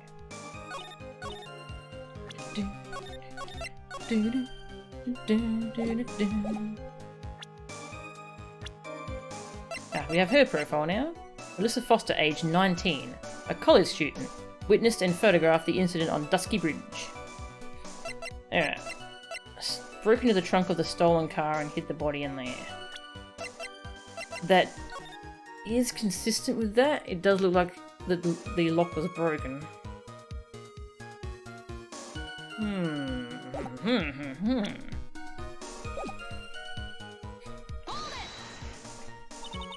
What did the man do then? Well, naturally, he got in the car and was about to flee. That's when I came to my senses. I said to myself, you have to call the police. And so that's when you called the police. You're sure that you saw all that with your own eyes? Yes, I'm 100% certain. Seen it with your own eyes, huh? I got an idea. Oh, I got an idea. Yeah, there's a big frickin' bit of rock there you can't see. You bloody lawyer. Bloody lawyer.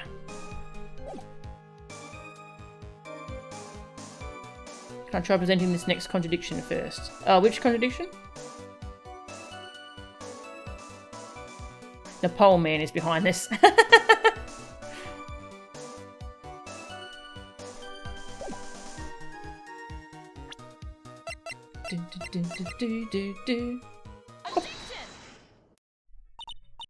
Well, Miss Foster, it looks like you've done it this time. Done what? Made a crucial mistake. A crucial mistake? Like what, Miss Fay? The killer broke into the trunk of the stolen car and hid the body in there. You're saying you saw that, right? With your very own eyes? Yes. And? It's simple, Miss Foster. Take a look at the diagram. The place you claim to have taken the photo from that day is here. Do you see what I mean? Even if you tried to see the car, this outcropping of rock is directly in the way. That's right, Miss Foster. From where you were standing, you could not have possibly seen the killer's car. I admit that the diagram shows a large outcropping of rock. However, it isn't so tall that it would stop her from seeing the car. That's right. It's not high at all. I was able to see his car just fine. I'm so sorry, but that just doesn't wash. I believe it was the witness who presented this as evidence to the court, yes? This is the location that the photo was taken from. Your own photo tells the whole story. You can clearly see the left side of the bridge, but the outcropping that is being referred to is really more like a cliff. Ah! Your view should have been completely cut off by this cliff, but still you claim to have been able to see the killer's car. No! Order! Order in the court! What is the meaning of all this ballyhoo? Your Honour, don't jump to any hasty conclusions. The fact that the escapee fled in a stolen car was reported on the news. After witnessing a murder, I'm sure you can appreciate that the witness was very upset. She must have heard about the stolen car and convinced herself that she saw it. But she was repeatedly warned before starting her testimony. She was told to testify only about what she saw with her own eyes. Oh. Mr. Judge? What is it? I think I must have remembered things wrong. Hey, wait a minute. You can't just say that. Miss Faye, no one on the face of the planet is perfect. Except me. That's something he would say. Yes indeed. Quite true. You know what they say. To err is human, to forgive divine. I'm inclined to give the benefit of the doubt to our witness here. What? That's not fair. Ha. Save the tears for later, kitten. Mr. Armando? Don't look back until the trial is over. Now is the time to go forward. You forgot to mention the pole man is based off of Vietnam. Really? Oh, interesting. Thanks, Alyosha. But that wasn't fair. Okay, kitten, you need to relax. Then you need to remember the other kitten's testimony. The killer broke into the trunk of the stolen car and hid the body in there. So tell me, how did she know that? How did she know that he broke into the trunk? Aha! Well, Miss Foster, until you can explain how you knew that, you're going to have a lot of very suspicious people on this side of the courtroom. Well, witness? Well, I'm certain that he broke into the trunk because there were marks left on the trunk lid. I'm certain that they were scratch marks from when he broke into it. And how did she know that? What? Let me see that photo. It's true. These certainly look like scratch marks around the keyhole. It's obvious that this trunk has been broken open. Well, Miss Faye, are you satisfied? The judge is on her side. I can't make any mistakes here. Save the game. See, he does contribute to the trial, yeah. He's actually helping now. What she just said, is there a contradiction in there somewhere? Yeah, I'll buy it. It's fine. It's fine. Something about it still doesn't feel right, but okay, I guess I'm satisfied, sort of. I hope this has cleared up any doubts. Indeed, I believe it has. Hey, kitten, this is no time to play around. Huh? Overlooking such a huge contradiction. What am I going to do with you? Contradiction? So that wasn't my imagination after all. Very well, let's move on to the next. Just a minute. What is it now, Miss Faye? I've got a big problem with what this witness said. I'd appreciate it if you didn't change your mind every 5 seconds. Hang in there, Mia. No. Get that health back. Doesn't work. Melissa Foster, it looks like you've finally betrayed yourself. What? You said you were in a field taking photos of wildflowers. But even so, you knew about the scratches. The question is when? When did you get a chance to see those scratches?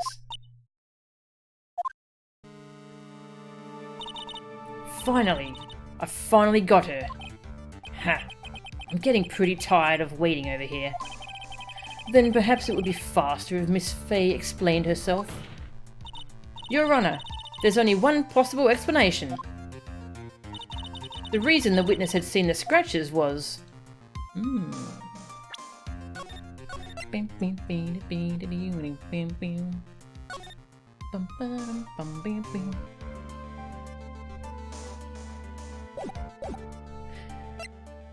I think she put it in herself. But we'll go with the other options first. She happened to be passing by. Because she just happened to be passing by the area where the car was parked. Well, Mr. Edgeworth? Frankly, Your Honour, after hearing a pathetic response like that, I have to question whether or not such a pathetic lawyer should even exist. Did you hear that, Miss Fay? I believe Mr. Edgeworth just called you a knucklehead. Is that an actual word Canadians use? Now you want to see young Edgy versus arsehole Diego in a trial, yes. Who can out-arsehole the other? Yeesh, isn't that overdoing things a little bit? Come on, Mia. One more time. You can do it. Only one possible explanation. Yeah, the owner of the car. Because the stolen car actually belonged to her. That is why she knew about the scratches. Well, Mr. Edgeworth? It's going to be the same dialogue? Pathetic response like that. Same dialogue.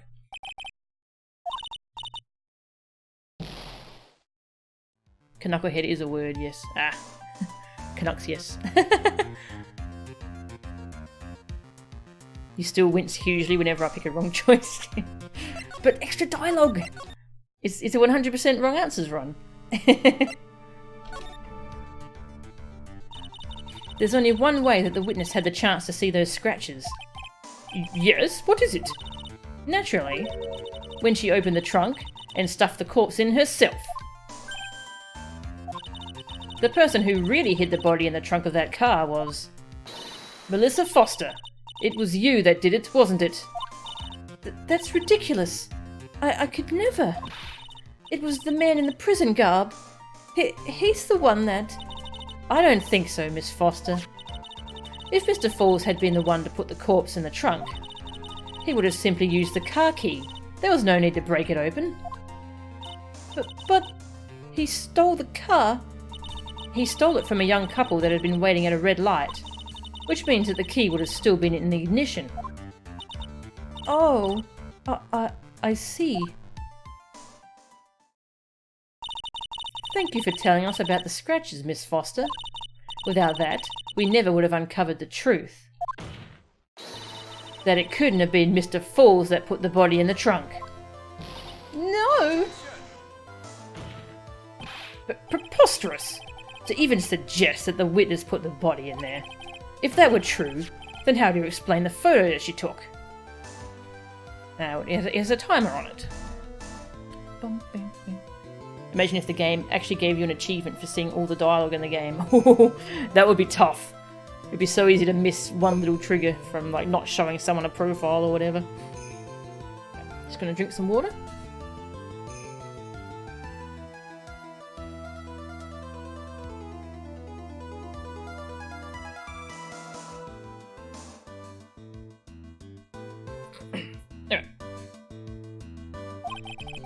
The corpse could only have been put in the trunk when the incident occurred, and we already know that at the time, she was taking photographs. Now is your chance, Mia. Finish this thing. OCD hell, yeah. On the contrary, I'm not so certain about that anymore, Mr. Edgeworth. Save my game. Bam, bam, bam, bam, bam. There's no need to think too deeply about it. What I'm saying is the shutter for this may not have been pushed by Miss Foster herself. It was my badge. Well, Your Honour, to be quite honest, Miss Fay, I wish you would have thought a little more deeply on this matter. Huh? Hey, kitten, don't start getting all sloppy on me now. The fact is, she wasn't there, but the photo got taken. So how did it happen? This is a fastball right over home plate. That's what I thought, but... Miss Fay, take a moment and think it over again. There's no need to think too deeply about it. Ah, no penalty. Ooh. Has a timer function. Let's take another look at this camera and see what features it has, shall we? It has a timer built into it, even a mini tripod. Why, it's almost as if she had brought this camera just to take this picture. What are you trying to say then, Miss Fay? That when the crime occurred, Miss Foster wasn't in the field as she claimed? Well, if she really did use the camera's auto timer, then the answer is yes, she was somewhere else. Exactly, she was not in the field. Would the defense please explain further? Listen, this is a crucial point. Where was Miss Foster when the incident occurred? In answering that question, we'll also make clear Miss Foster's true identity. Save my game. Well then, please answer this question. Where was Melissa Foster when the incident on the bridge occurred? She was in the river. Swimming. Naturally, the witness was standing right here. Well, what do you think, Mr. Edgeworth? Before pointing out where the witness was standing, Miss Fay should do something herself. She should figure out where she stands, if you catch my drift. Oh, don't worry. The drift was certainly caught. Yes, failure is an excellent opportunity for growth. He'll try better next time. It wasn't one of his best zingers, was it? Yes, thank you.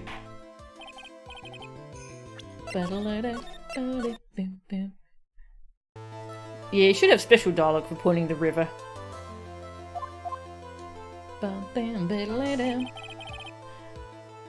Okay, where actually was she?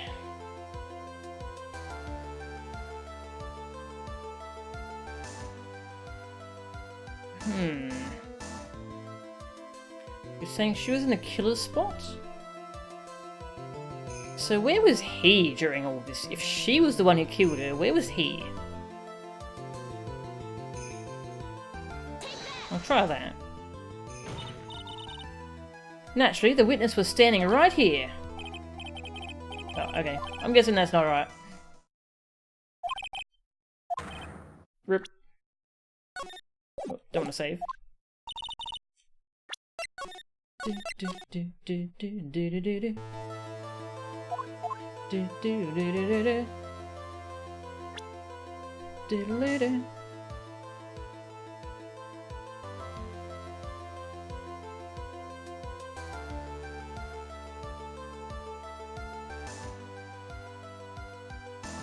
Was she in the car?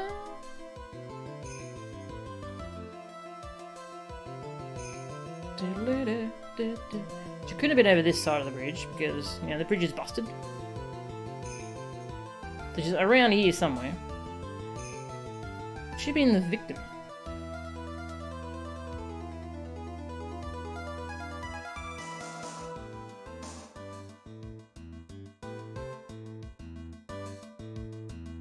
Did she take her place?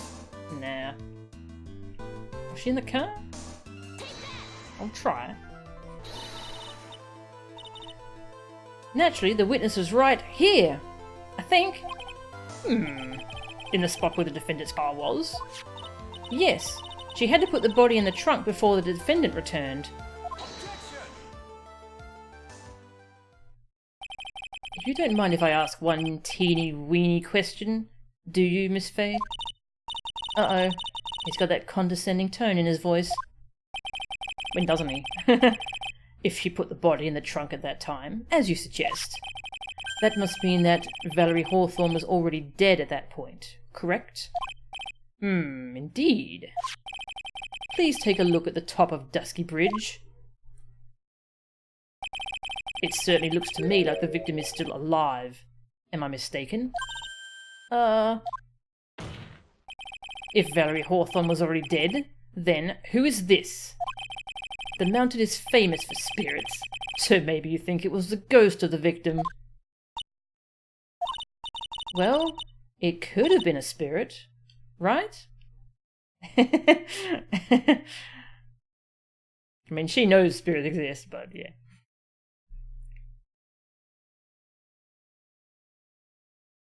Oh, no hints yet, sorry. I haven't asked for hints yet. Someone channeling this, but yeah, she's probably thinking about channeling now. Huh? Miss Faye, don't waste the court's time with this kind of foolishness. Wow, so there's this special wrong answer dialogue sometimes that I've probably missed. Interesting. Anyway, I still maintain that the witness was in a different place at the time. Are you certain? Yes, I'm certain. More or less. Oh, calm down, Miss Faye. I wonder if there's any special wrong answer dialogue I've missed. Yeah, it's a shame they didn't have special dialogue for the river, huh? Alright, well I guess she did take what's her name's place. I'll try that instead. Naturally, the witness was right here. But that's where the victim, Miss Hawthorne, was standing. I'm impressed there was special dialogue for the car, though. Just to kind of tear that situation apart. Order! Order! Order! Miss Faye, what on earth? Your Honour, if I may. After parting with the victim on the bridge, the defendant fled by car. But this would mean that there was no time to put the victim in the trunk. In other words, if someone put the body in the trunk, it could only have been before the defendant met the victim. How asinine. Of course Mr. Foles met with the victim. The only person with the opportunity to have put the victim in the trunk is the same man that killed her, Terry Foles. You still don't understand, do you, Mr. Edgeworth? By the time the witness's photo was taken, the victim was already dead. The person in the photo was not Valerie Hawthorne. What? I've never heard anything more ridiculous in my entire life. Then who exactly is the victim in this photo? It's obvious, isn't it? It's your own witness. What? It's the only possible explanation. The woman that Mr. Foles met on the bridge that day was not Valerie Hawthorne. It was you, Melissa Foster. Me? Let's remember that it was raining and foggy on the mountain that day. Mr. Foles himself believed that the woman in front of him was Valerie Hawthorne. Well, when did she put the body in the trunk then? If she was pretending to be Valerie.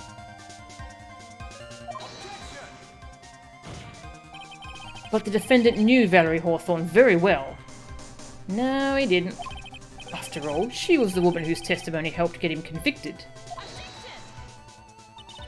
But since then, my client has spent 5 hard years in a federal penitentiary. He couldn't remember exactly what she looked like anymore. You were just making this up as you go along. Where's your proof? It's in my save file. I've got it all right here. This piece of evidence will blow this case wide open.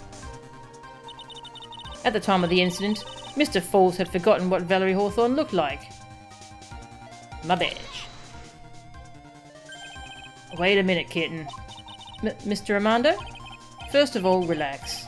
Second of all, think the whole thing over again. He's right, Mia. You need to calm down and think it over. That wasn't very exciting. He couldn't remember exactly what she looked like anymore. Load my soul. My badge. Huge leaps of logic even for an Ace Attorney game. Bum, do, do, do. They asked her to wear a scarf for identification, so... Mr. Falls had forgotten the victim's face. That's why he needed some piece of identification. Namely, this muddy scarf. Ah, it was Mr. Falls who requested that she wear this scarf to identify herself. That's already been proven by the note the victim left. In other words, as long as you were wearing a scarf like he asked, anyone could have pretended to be Valerie Hawthorne. Well, what do you have to say to that, Melissa Foster? No.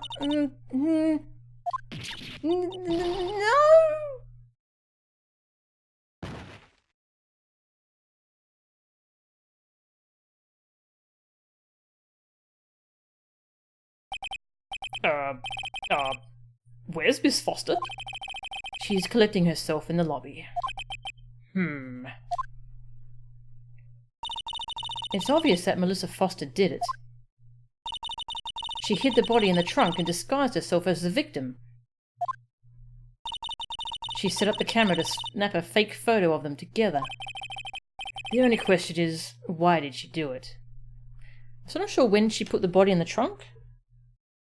If she was standing in for... Well, isn't that obvious? She's the real culprit. Ha. Well, we'll have to wait for Miss Foster to compose herself before we start again. Until then, this court is in recess. The defence and the prosecution are both to wait in their respective lobbies. Yes, Your Honour. Understood. Very well. This court is in recess.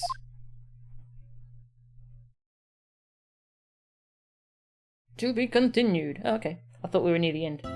But it's a break. It's a break. Hey, Cookies Forever. Welcome. Sleeve.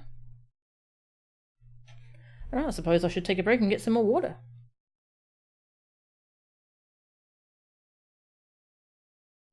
Let's see, is it time to feed the cat yet? Yes, it is. It is indeed time to feed the cat. So I'm going to do that.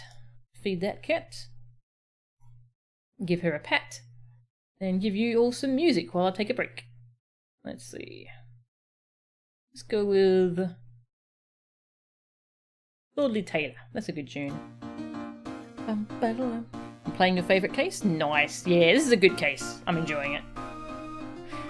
Alright. I shall be back soon.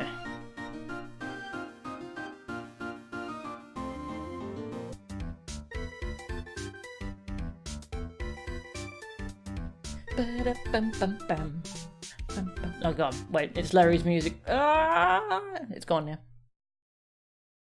Hi, I'm back. Okay. Part 2 of this trial. Wonder how much is left. I'm surprised that we have a whole second section to it. Let's go.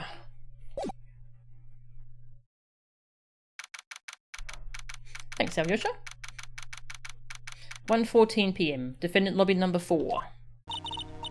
Mr. Falls, I'm sorry. I'm sorry. I want to say thanks. You're real good. You really hooked me up. Thanks. We're almost there. Once I prove that she committed the crime...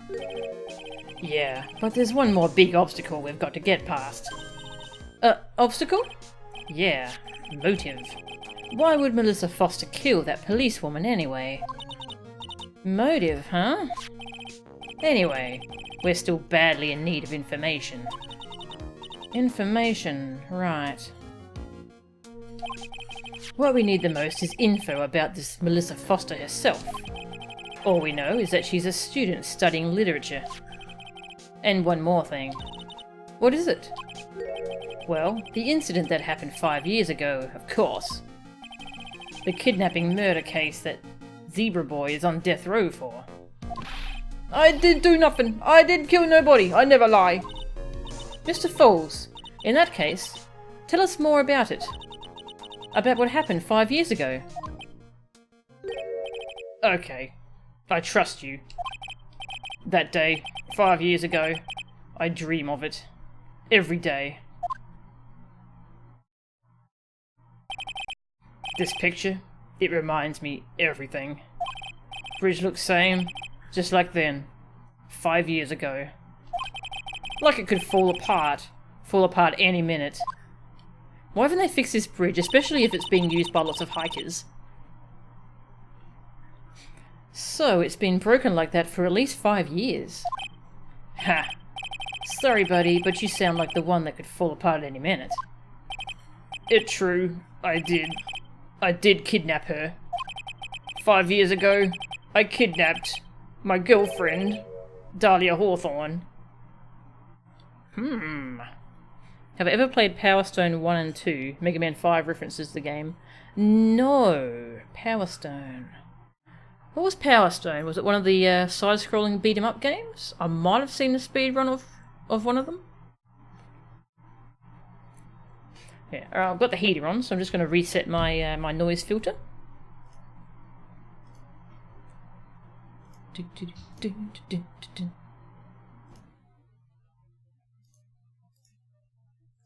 Well, there we go. Let me know if this sounds weird at all. If my voice sounds strange and overly distorted. So I'll just reset it. How's this sound? Sounds good?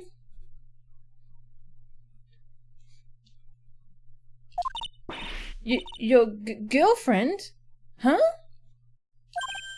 Hey, hold on there. Did you say Hawthorne? The victim's last name?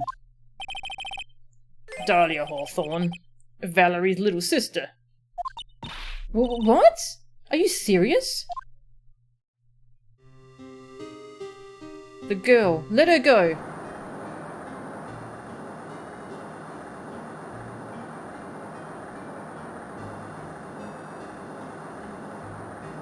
Shut up. Come closer, and I kill her. Sorry, but you're not going to get the chance.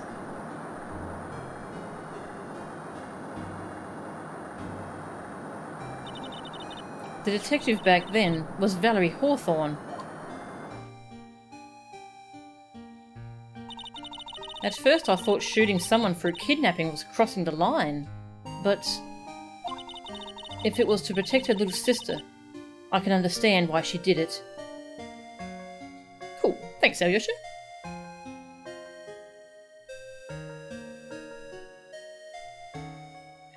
Okay, yeah, I think I might have seen some gameplay of Power Stone. I might have. It sounds familiar. Wrong. No protect sister. Valerie betray me. Betray us. What do you mean she betrayed you? Everything. All lies. All make-believe. Kidnapping too. A make-believe kidnapping? Dahlia, my girlfriend, my love, my teen angel. Did he actually say my teen angel? He's seen one too many soap operas. I do anything she says. Anything Dahlia says. Anything Dahlia says? Hold on a minute. What you're saying is that the kidnapping 5 years ago was planned by... Yeah, me and Dahlia. And Valerie too. Valerie was in on it? Dahlia's family rich. Jewelry business. We get one jewel. That's what we thought. Me and Dahlia wrote kidnap note. We send to her dad. Wow. Ask for $2 million diamond. Tell him make exchange on Dusky Bridge. We tell him Valerie make transfer cause she knew detective. Having a police detective in your pocket is a useful thing, alright. In the end, you were planning on splitting the 2 million 3 ways, huh? Yeah, but... that woman!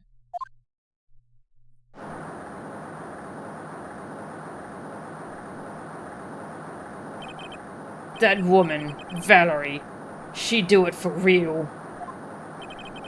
She shoot at me for real. Me and Dahlia.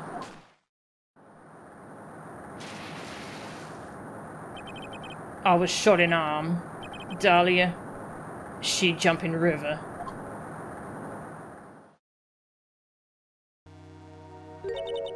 Jump? You don't mean she jumped on purpose, do you?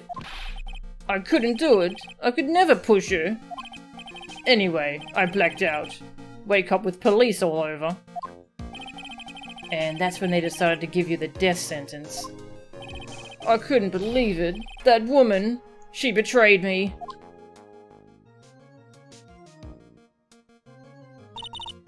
That man, Terry Falls, he killed her. He threw her off the bridge. He threw my beloved sister into the roaring river 40 feet below.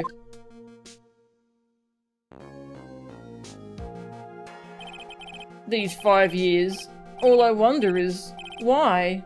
Why did she lie? That's all I want to know. So that's why you called her. You wanted to hear the truth from Valerie herself. Yes, but I forget what she looked like, so I tell her to wear a scarf. I don't want to hurt her, just ask why. Why? Why did you lie? Why did you betray me? I just want to hear answer come from her mouth. That's all. So that's why. That's why you made a crazy escape like that. Just one thing, Zebra Boy. My senses are tingling all over. Tell me, Mr. Falls, where is it? Huh? Where's what? Come on now, kitten. The ransom. The $2 million diamond. Remember that now? Did you give it back to Pops? Did the police take it? I don't know. Huh? You don't know? No, really. I don't know. It's gone. With Dahlia. This is, Yeah, this is messed up. Shizzle, exactly. Wow. With Dahlia? That day, on the bridge, Dahlia put it in backpack.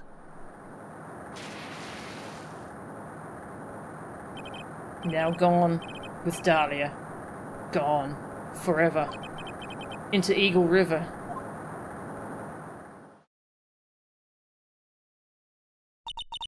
It disappeared with Dahlia, huh?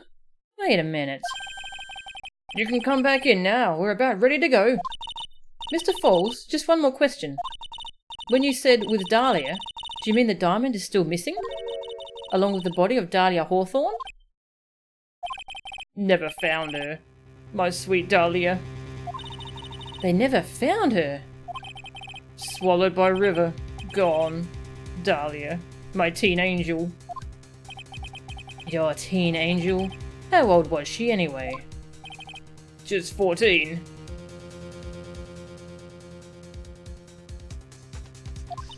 For 14?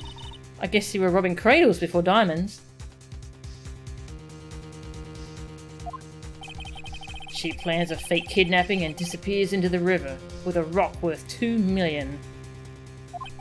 Man, oh man. Angels these days. Do you have a profile for Dahlia yet? Ah, do.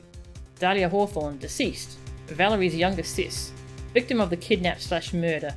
Fell from bridge, no body found. Okay, I don't remember how this turns out, but I mean...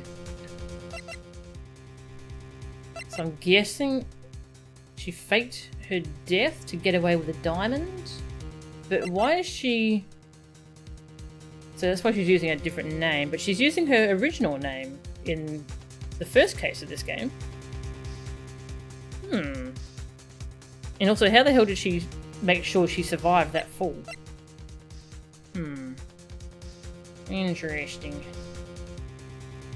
That profile pic is creepy as hell. Yeah, it is actually, isn't it?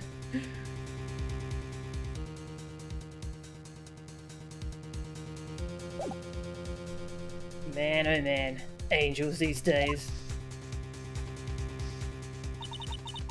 Falls takes the fall and gets a one-way ticket to death row. Is Dahlia Hawthorne an angel? Or is she really, It's time, kitten. It looks like we have a few more aces up our sleeve now. You bet. Diamond. A $2 million gem. Used as a ransom for Dahlia. Lost to Eagle River 5 years ago. The training wheels come off now, Mia. You've got to strike while the iron is hot. That's one of my rules. Remember it.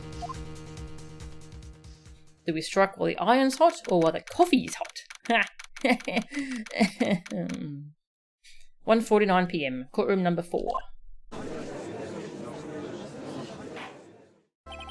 Now then, let's continue with the trial of Mr. Terry Falls. Witness, are you feeling better? Yes, Your Honour. I'll try my best. You're a brave young lady. Not this again. I can understand a defense lawyer wanting to get her client off the hook. However, to try to pin the crime on an innocent student is... What are you talking about? My witness is not the person on trial here. She's an innocent bystander who witnessed a violent crime. That's all. What possible reason would a girl like this have for murdering a policewoman? It's certainly hard to imagine this woman as a murderer. Her motive, huh? I figured that's what I had to establish next. Well, Miss Fay, do you have any evidence of a motive? Yes, of course. I think. Ha, you're still acting as tame as a kitten. Mr. Armando. Listen, a lawyer is someone who smiles no matter how bad it gets. So it's him that she got that saying from. Smiling on the outside while your guts are twisted in knots is the mark of a pro. Maybe so, but I wish you would quit grinning at me like that.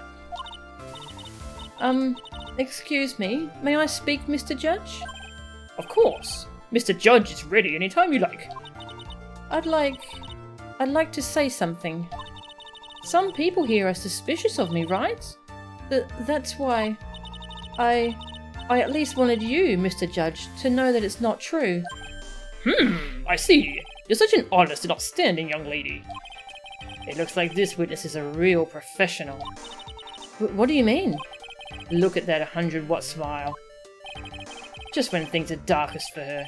Click! She lights right up. Very well then, let's hear what the witness has to say.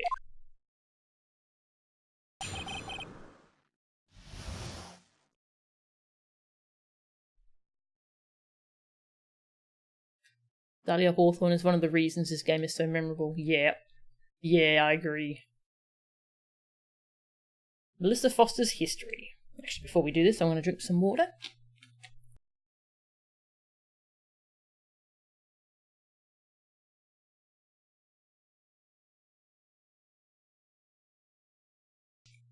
Okay. I was out of the country until the year before last. Until I entered college, I had never even been to Eagle Mountain before. And I certainly don't have any reason for wanting to hurt a police officer. Holding a grudge and killing the officer who testified against you 5 years ago, or kidnapping a poor girl. I just think the defendant is a terrible, horrible monster. Out of the country, eh? Precisely.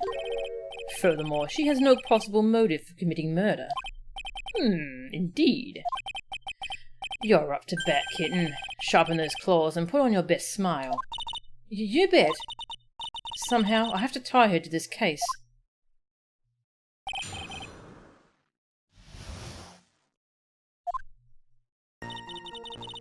I was out of the country until the year before last. So, what country were you living in then? We were all living abroad, but after my parents were killed... It was a brutal civil war. She had to try to make her way back home alone. I lost everything. I didn't even have personal identification. Whoa. What kind of sob story is this? What do I do? Should I press her for more details? Sure. Witness, answer my question. I'll even repeat it for you. What country were you in? Your Honour, this line of questioning is childish. What country she was in, and how many languages she may speak are irrelevant here.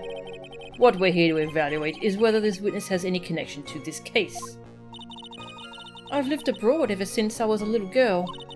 That's why I could never have known Mr. Falls or Detective Hawthorne.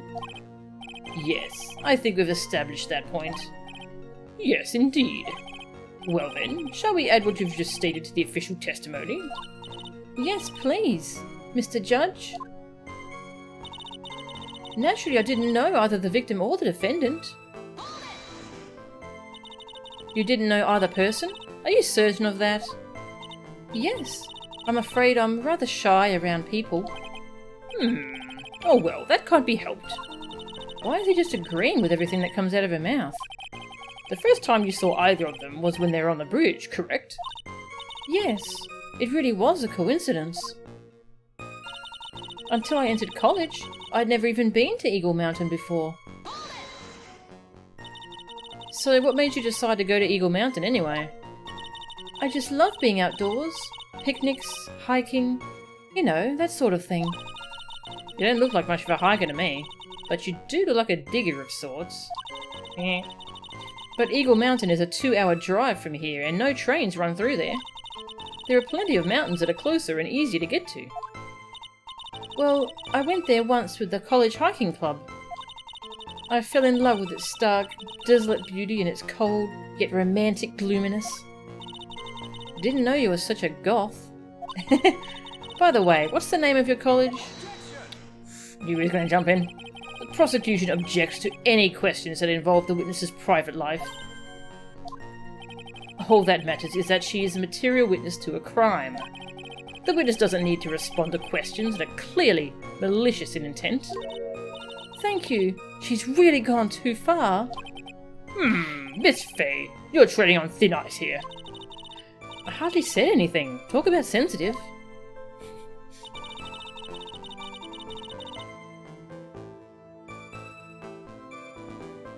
Just think how unhappy Von Karma would be with Edgeworth struggling so much against a total newbie in such a simple case. Yeah.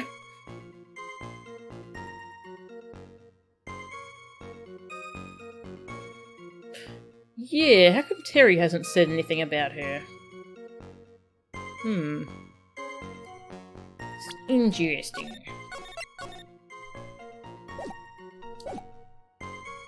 And I certainly don't have any reason for wanting to hurt a police officer.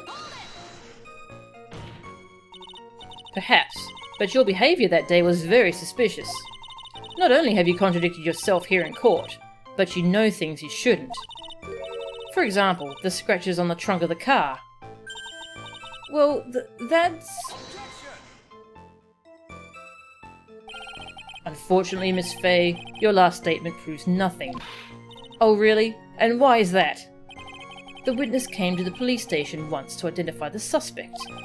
It's entirely possible that, at that time, an officer showed her this photo. That seems like a rather serious mistake. Ha, that's the oldest trick in the prosecutor's book. That's not fair. That wicked inmate. I'll never be able to forget that horrible day. Holding a grudge and killing the officer who testified against you 5 years ago. How's she know that? A grudge? Well, the policewoman's testimony was crucial, wasn't it? Crucial in getting the defendant sentenced to death. Yes, and that's precisely why he harboured such deep anger against her. So much anger that he forgot his own guilt. My client has always maintained that he's innocent of those charges. He seems rather forgetful. Your client, I mean. Not only did he forget about what he did, but he forgot the poor policewoman as well. What do you mean by that? Your client. He forgot what the detective looked like, right? It's too bad for her that he didn't forget about her testimony as well. Well, she's right about that. Mr. Falls is kind of forgetful. Press harder. You said he forgot what the detective looked like. What did you mean by that? Well, he couldn't tell who she was without some kind of identification, right? Quite right. That's why the victim was wearing a scarf as identification. Why, if I had been wearing a white scarf that day, Then he probably would have tried to kill me. That's true. He's clearly a bitter man. This is bad. Mr. Fall's reputation just keeps getting worse and worse. Sometimes it's best not to poke too deep. What should I do with that last statement? Let's have it added. Your Honour, what the witness said just now is tremendously important. I'd like it added to the official testimony. The prosecution has no objection. After all, the defendant is a killer, and a mentally unbalanced one at that. That testimony only helps to further prove that point. No, that's not why I... Enough. Witness, if you would. My pleasure, Mr. Judge.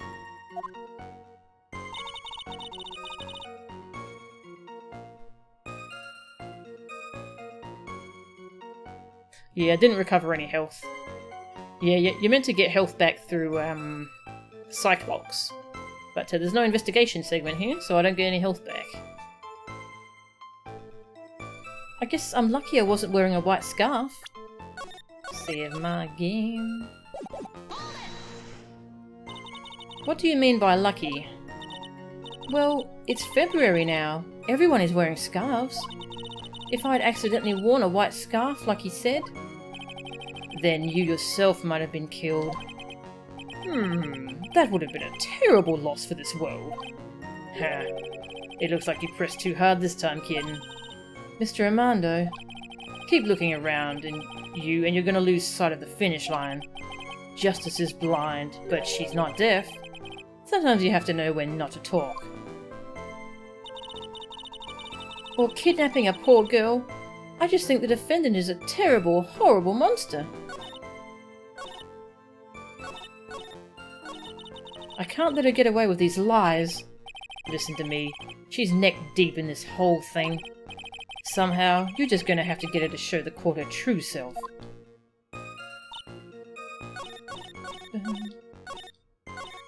Or kidnapping a poor girl. I just think the defendant is a terrible, horrible monster. You knew about that incident? But weren't you out of the country until the year before last? Well, I saw a report about the escaped convict on the news. They had an in-depth report about his whole history. So you were still living abroad 5 years ago, is that right? Yes. So she claims she saw him on the news, but earlier she said she didn't see them.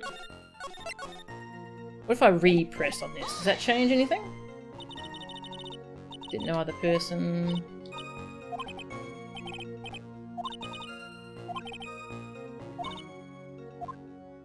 Ah, but she just can't, she just contradicted herself. How do I...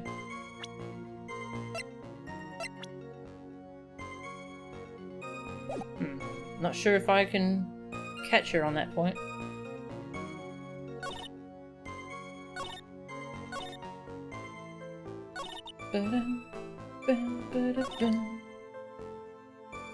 Guess I'm lucky I wasn't wearing a white scarf. So this one got added for some reason. Must be some reason this is here. Do, do, do, do, do, do.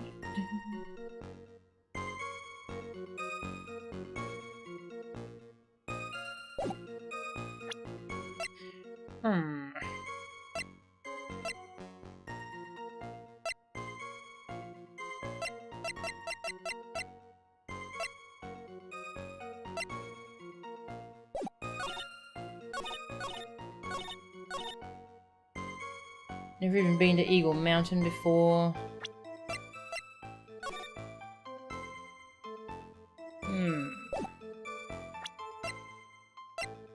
I'm thinking, don't need any hints yet.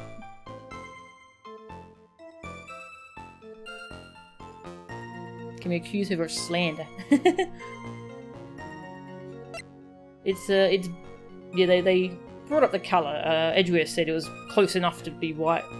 So yeah, I don't think it's, yeah, I think it is meant to be blue in the court record.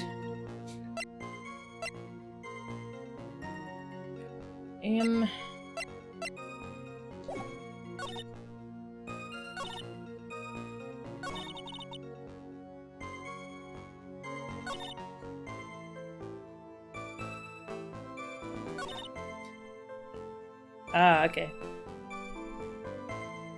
Oh, you weren't giving hints? Okay. Because, I think...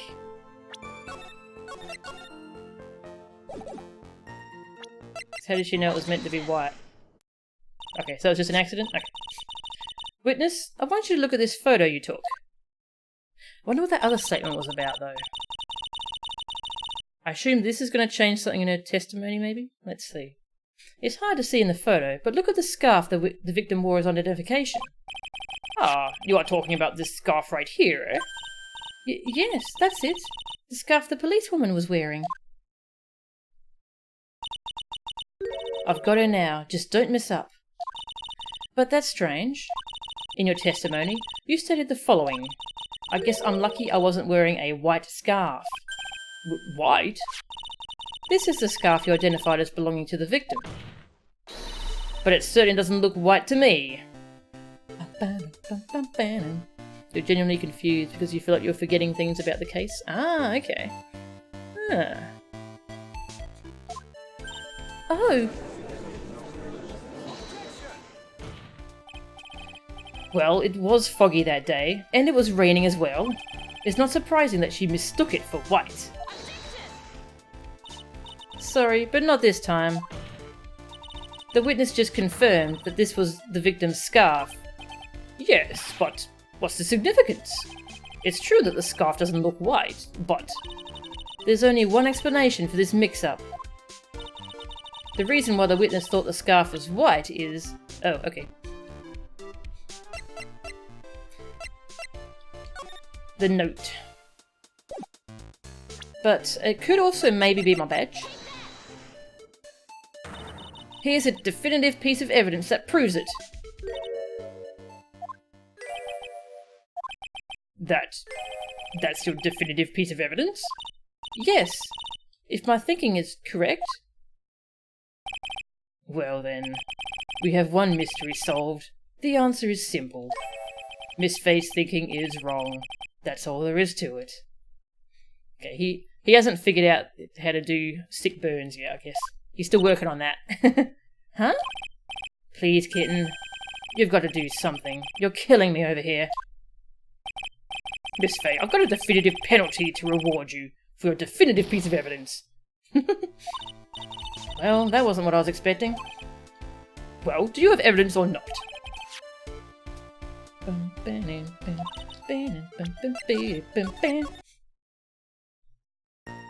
Penalties are rather stiff. 3 HP per hit. Yeah.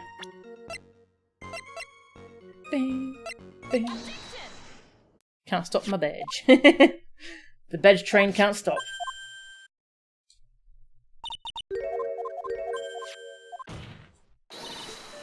I'm just gonna save, just in case I do actually get this wrong. But yeah, I think somehow she knew about the note, that's what I'm going with. Objection! Objection!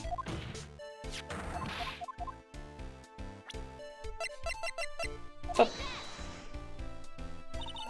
Witness, have you ever seen this note? Note? No, never. It's top secret evidence. There's no reason that you would have.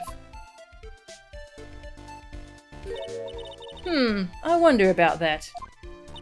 What do you mean? This note shows Mr. Fall's instructions to the victim regarding their meeting. It says, wear white scarf for identification. White scarf? Ah! Witness, you knew what this note said. And it's because you knew that you slipped up and mistakenly said white scarf. Well, Miss Foster? No! Imagine a badge train in Spirit Tracks. Oh. Can someone draw that? Oh, I want to see a badge train.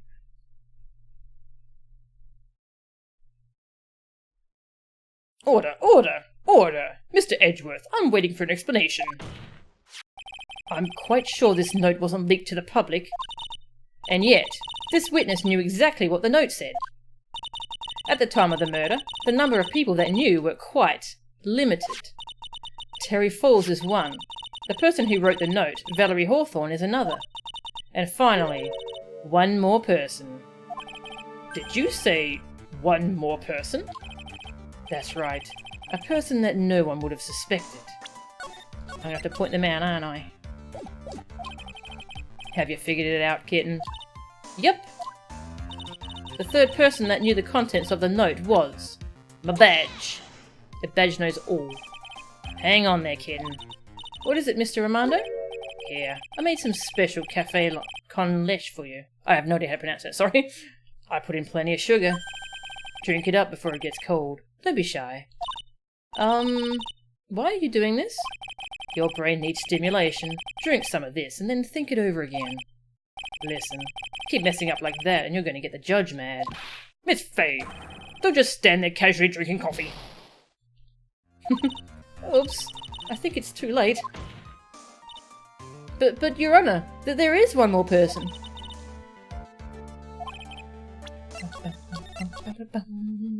It was Armando.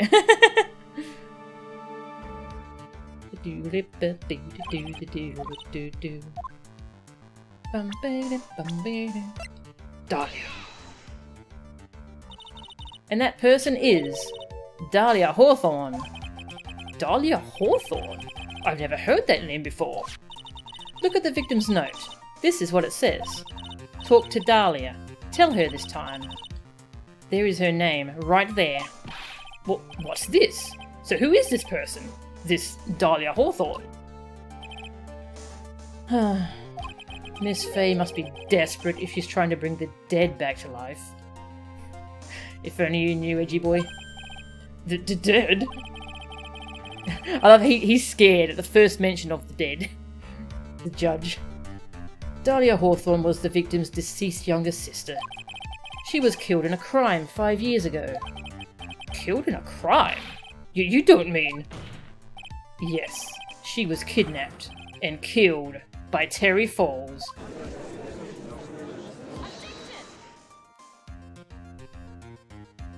I don't have a fringe, so I can't really do it the way she does.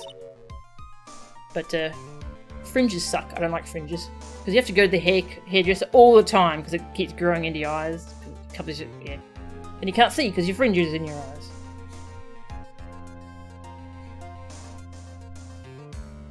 You get a time paradox if you don't get the right verdict in this case.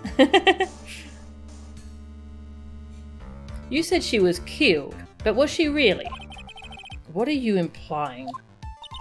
Of course, people thought she had died 5 years ago, when she fell off of Dusky Bridge and was lost in the Eagle River. However, her corpse was never found. She was declared legally dead 5 years ago. As far as the law is concerned, Dahlia Hawthorne is officially dead. But the fact remains that her body was never recovered. Dahlia Hawthorne was 14 years old 5 years ago. If she was still alive, she would be 19 now. Melissa Foster? I believe that's the same age you are. Ah. Even you couldn't. Miss Faye, you're not saying. But I am. That's precisely what I'm saying. This witness before us is the girl that was kidnapped and killed 5 years ago. This girl is in fact Miss Dahlia Hawthorne. What? Ha, nice work. That was like tossing a grenade into a 3-alarm fire. But unless you can tie all the loose ends together, you're nothing but a hit-and-run arsonist. I understand. If I can expose her true nature, I can turn this whole case on its head. Now is my chance to make Mr. Edgeworth squirm. Witness, just who are you anyway? I didn't think it'd come to this. That's enough. You don't have to say any more, witness. Yes, I understand. What? Mr. Edgeworth, explain yourself. Your Honour, I have an admission to make. I honestly never thought the defence would pursue the matter this far. You don't mean... Yes, the prosecutor's office isn't filled with fools, you know. Naturally, we conduct full background checks on all of our witnesses. What did he say? Ah, it looks like the kid knew. He knew her true identity from the get-go. Yeah, Edgeworth is real slime in this case, isn't he? You wanted a Mia drinking coffee animation? Yeah! That would have been pretty good, actually.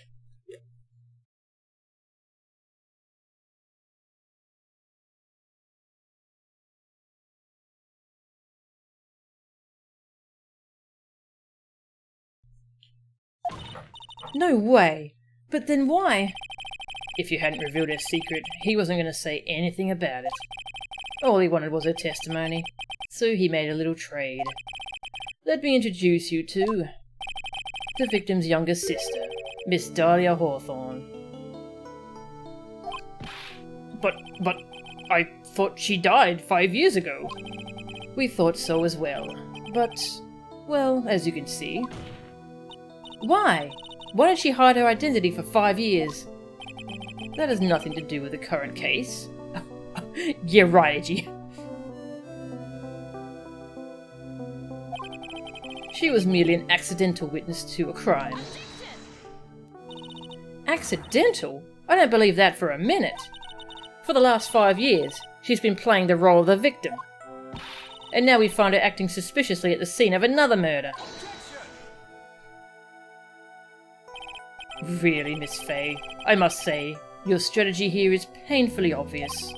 You're trying to pin your client's crime on an innocent witness in order to win. At any cost. How dare you? Please, let us take a moment to think.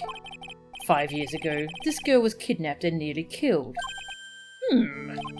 But even worse than that, 5 years later, Dahlia Hawthorne lost something much more precious. Her big sister. Miss Fay must be insane to even suggest that she murdered her. What?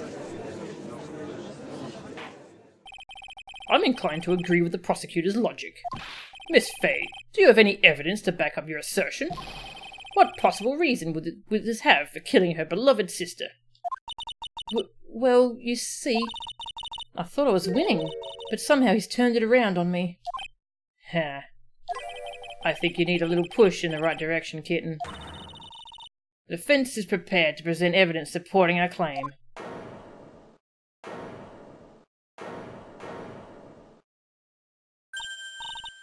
That wasn't me. It was this guy. This crazy coffee addict. I think we've heard enough empty threats from you, old man. Ha. What makes you think they're empty, boy? Because your protege looks like she's sweating bullets. I am sweating bullets. You think you're in a tough spot, huh? Of course, aren't I? No. You've just arrived at the moment of truth, that's all. Whether you win or lose, that's up to you. Gonna save my game.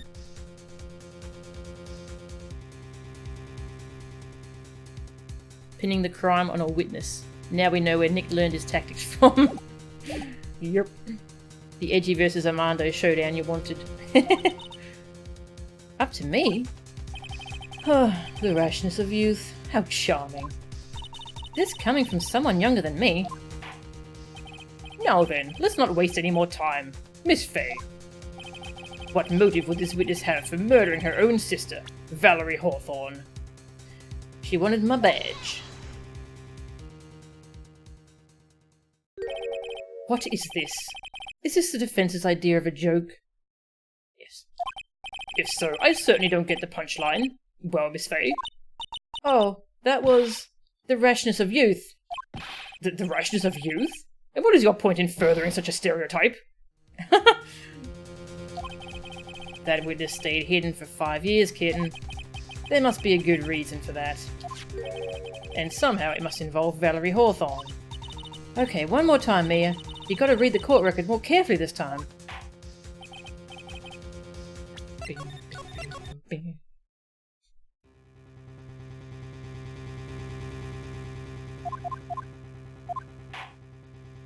Alright, so I'm guessing now is when we bring up the diamond.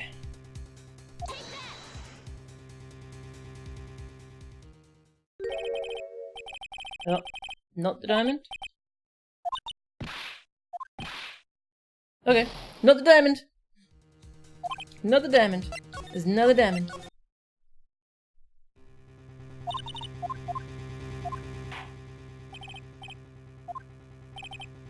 Yeah, what motive we have for murdering her sister? It's because she wanted to tell the truth. There we go. Okay, I'll bring up the diamond later. The story starts after Terry Falls escaped. He called Valerie and told her he wanted to meet. This is the note she left. It says, "Talk to Dahlia. Tell her this time. The whole truth must come out." Valerie Hawthorne gave Dahlia a warning. She told her she was going to reveal to the world the whole truth. The whole truth? There was a dangerously important secret between Valerie and Dahlia. That's the reason Dahlia felt she had to kill Valerie. To keep her mouth shut permanently. A terrific story, Miss Fay. If you like fiction, that is. Enlighten the court, Miss Fay. What was this secret that was so important? Where's your evidence? Dahlia and Valerie Hawthorne and Terry Falls. There's only one important secret that connects them all. Oh yes, I know this secret. It's my badge.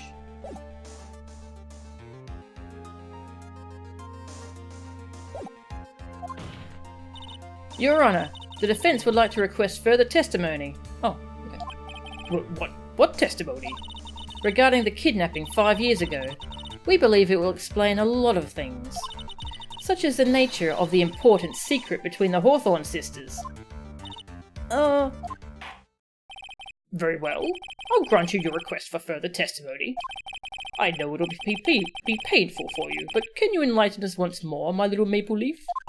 Yes, I'll try, Mr. Judge. Putting on the old charm once more. One more time, Dahlia. But this will be the last time you hide behind your womanly wiles. You're pretty sure Dahlia is genuinely a sociopath. Yeah.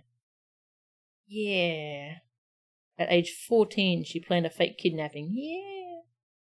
That's messed up. So I'm curious. So they wanted a diamond from their parents. Why, though? If their family was rich, why did they need the money? I'm curious. Like, why did they need their parents to give them the money? 5 years ago. 5 years ago, I was kidnapped by Mr. Falls. The ransom price was a raw diamond. My sister, Valerie, brought it to the bridge. After she made the exchange, she shot Mr. Falls in the arm.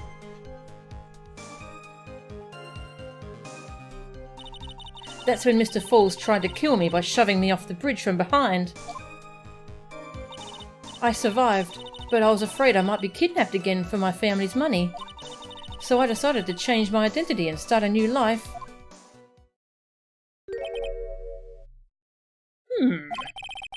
The kidnapping left her emotionally scarred. With her sister's help, she left the Hawthorne family and started all over again. And where to believe after all that, she murdered her sister? Preposterous. Thank you, Mr. Edgeworth. Miss Fay? Yes, Your Honor? As you've heard, the witness is still traumatized from the kidnapping. I'll ask you again to be extremely gentle in your cross-examination. Mr. Edgeworth got the jump on me again. If we're not allowed to fight, then let's twist some arms. Listen up. We've still got that info, that ace up our sleeve. What info? Come on, kitten. Don't say you've forgotten already. The fact that the kidnapping 5 years ago was staged. That's right. It was a fake kidnapping. Terry Falls told us that in the lobby. I do anything she says. Anything Dahlia says.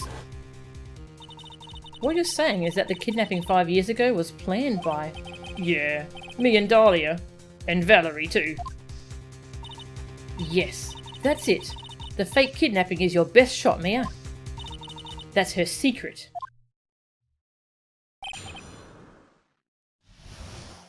Yeah, can I drink some water?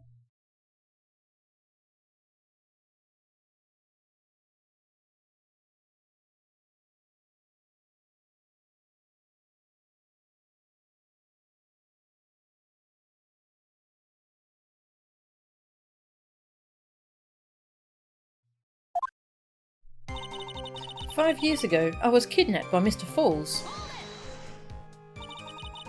"Did you and Mr. Falls have a relationship?" Yes, as a tutor." "You were tutoring him, Mr. Falls?" No, of course not. Don't be ridiculous. Mr. Falls came to the house to tutor me." "That makes sense.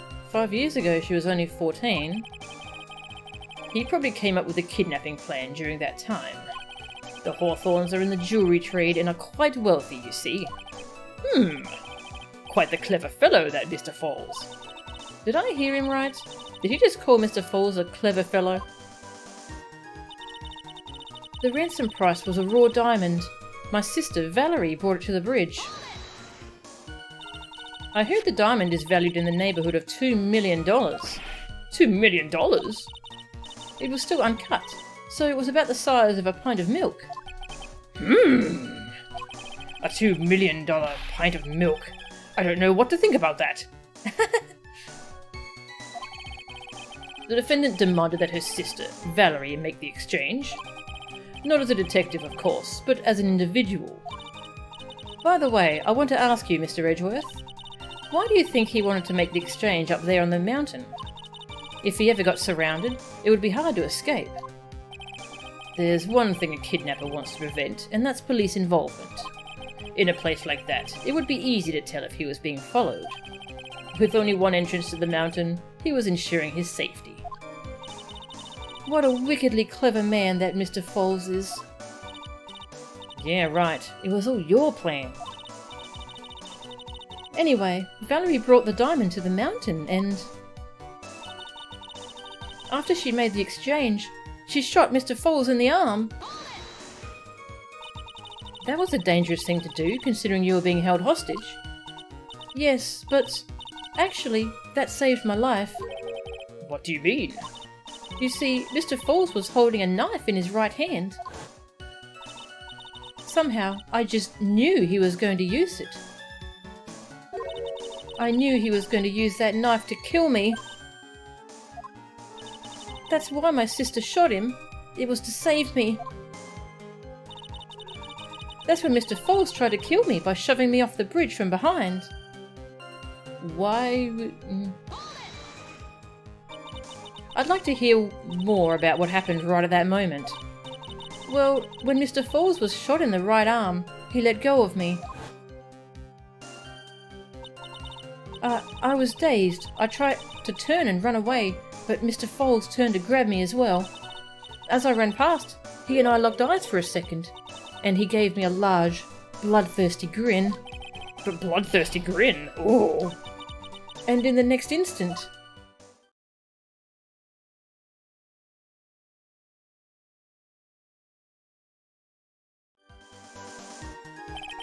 I advise the court to remember that the river is 18 feet deep and incredibly swift. I was a strong swimmer, but I was knocked out. When I came to, I had been carried away by the river to a strange place.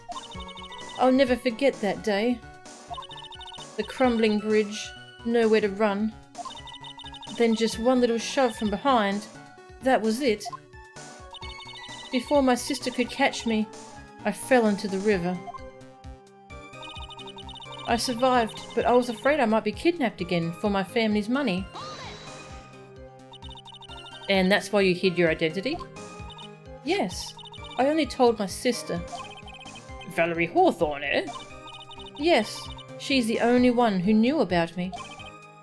Meanwhile, legally, this witness had been deceased for 5 years.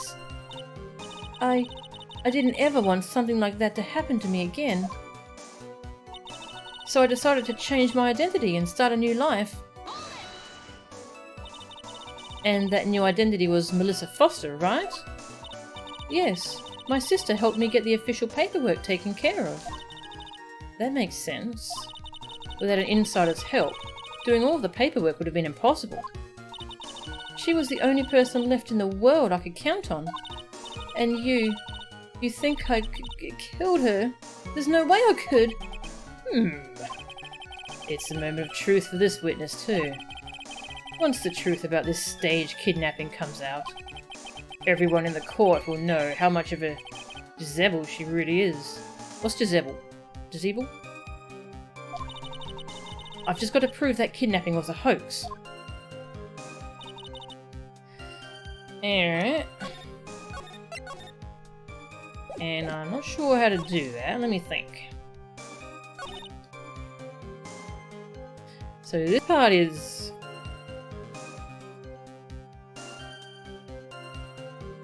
If they'd already made the exchange, why would he... I don't really have much proof of... like, from the old days? What if this is useful back in the day?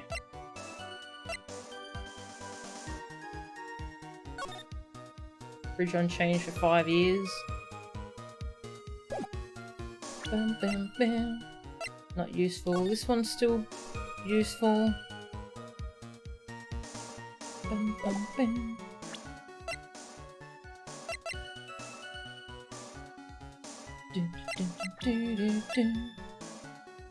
Now they've still got a profile as Melissa Foster. Interesting.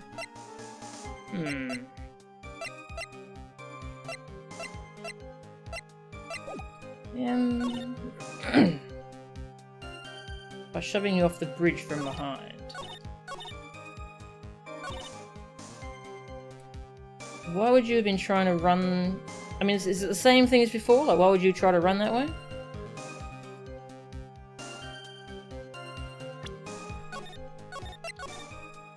I guess we'll try it. Like, why would you try to run that way? Okay, that was a weird one. Jezebel is how you thought it was pronounced. Jezebel? Oh, it's a biblical reference. Oh, okay. A wicked woman. Ah. Hey, Warvoid, welcome. She was the wife of a King Ahab and encouraged him to abandon worship of the Hebrew god and exterminate the prophets. Ah, okay. You say that Mr. Falls pushed you into the Eagle River. However, that's hard to believe. But it's true. I felt a push on my back. I'm certain of it. It was Mr. Falls.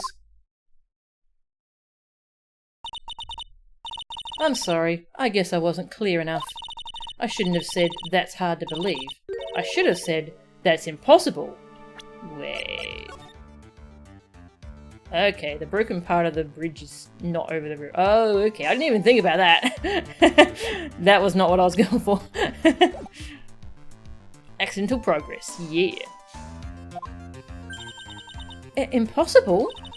I asked that the court recall the condition of Dusky Bridge, now and 5 years ago. That bridge hasn't changed one bit in these last 5 years. If someone had pushed you from behind, as you have claimed, instead of being carried away by the river, you would have been smashed by the bedrock below.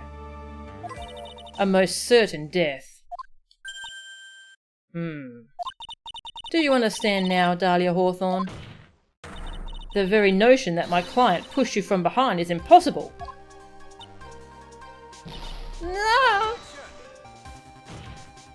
Your Honour, this event occurred 5 years ago. Why, for all we know, the water level in the river may have been higher back then. But it's 40 feet from the bridge to the river. A small change in the water level wouldn't have made a difference.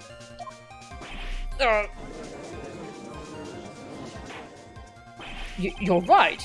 If the events occurred just as the witness has testified, then the defendant couldn't have pushed the witness into the river. Young lady, what is the meaning of this? You see, Just a moment, Your Honour. It's true that the witness testified that the defendant pushed her into the river.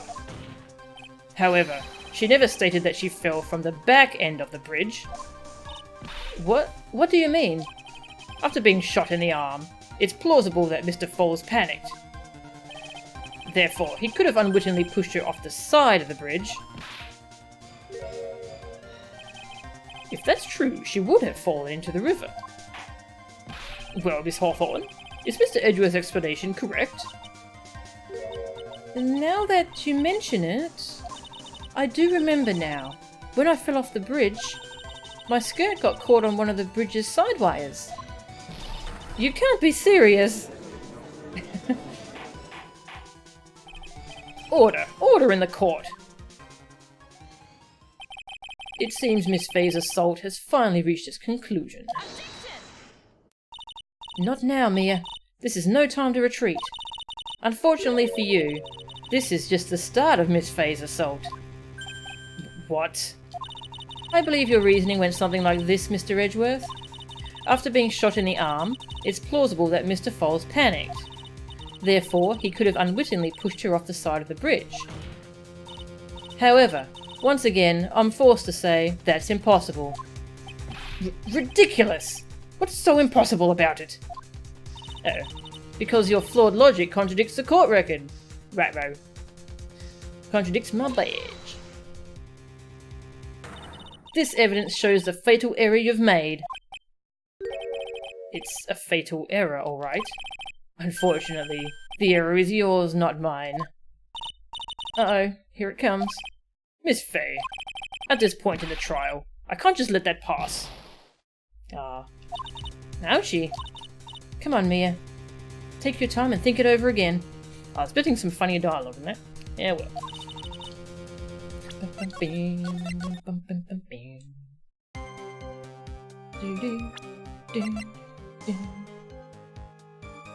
It was this one, right? Yeah.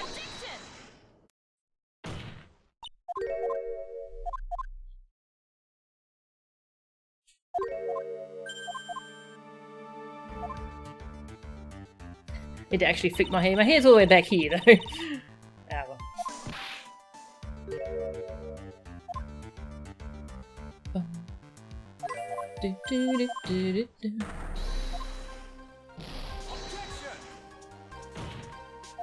Surprisingly hard to do the hair flick like she does.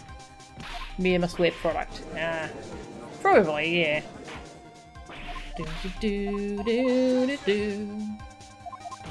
There's quite a bit before I saved, eh? After I last saved.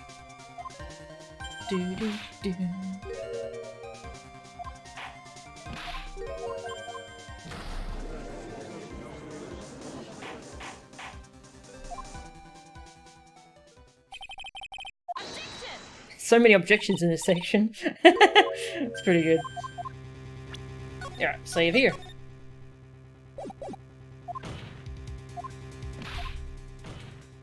Alright, contradicts the court record. Let's have a look. So I think we're gonna go for... This specifically says bridge unchanged for 5 years. Yeah, and you can see that there's some pretty high, there's... Not sure what you'd call those. There's high sides on the bridge anyway. Oh! Take that, Iggy! Your Honour, all of the answers are right here in this photo. Take a look at the wires supporting both sides of the bridge. They extend up to about 5 feet off the ground. It would be impossible to push someone off from there. No! But let's remember the size and strength of the defendant. Wires like this wouldn't be a problem for him. He could have easily picked up a 14-year-old girl and thrown her over. He just got shot in the arm. So young and already so forgetful, Mr. Edgeworth. Mr. Falls had been shot in the right arm. Ah! And more importantly, Valerie Hawthorne had her gun trained on him at point-blank range.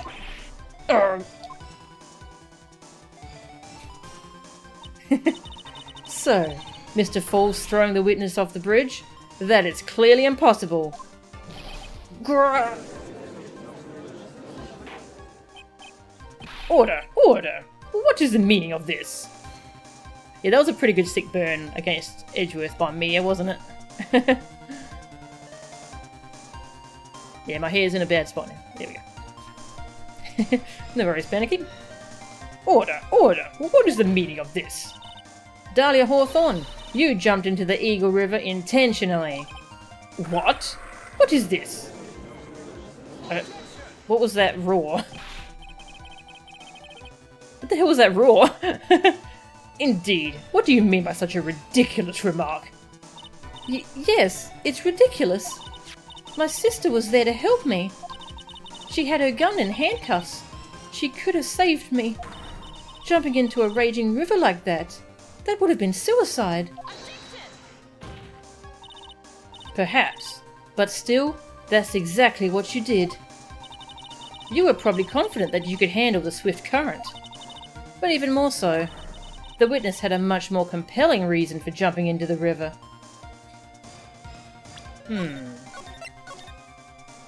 Tiger's in the audience somewhere.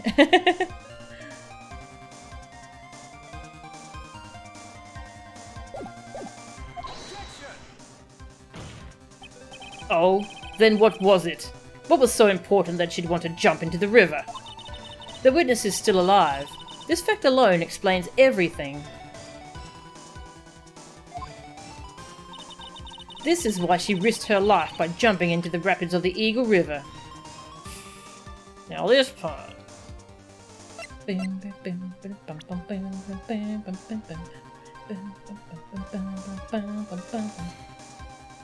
Now this part, see, I don't know how she survived the river.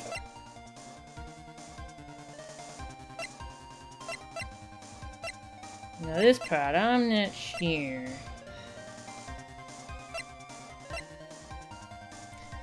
Are we going for the diamond? As in the diamond paid for her hospital bills?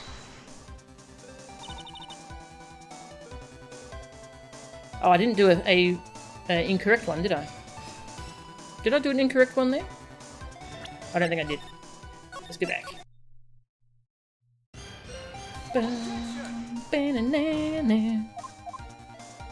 Yeah, she had to do it because of Mother Edge.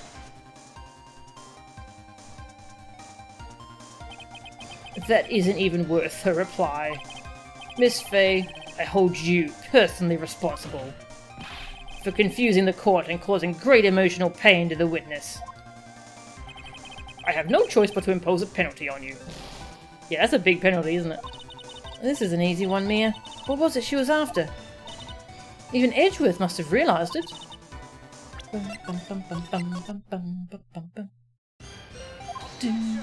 I like the start of this music. The dun dun dun. It's really good. Diamond. 5 years ago, something else disappeared along with Dahlia that day. The item that Valerie brought up the mountain with her. The $2 million diamond. Ah! No! It can't be! Yes, Dahlia had it all planned from the beginning. The $2 million. She was going to keep it all for herself. She forced Mr. Falls to help her fake the kidnapping.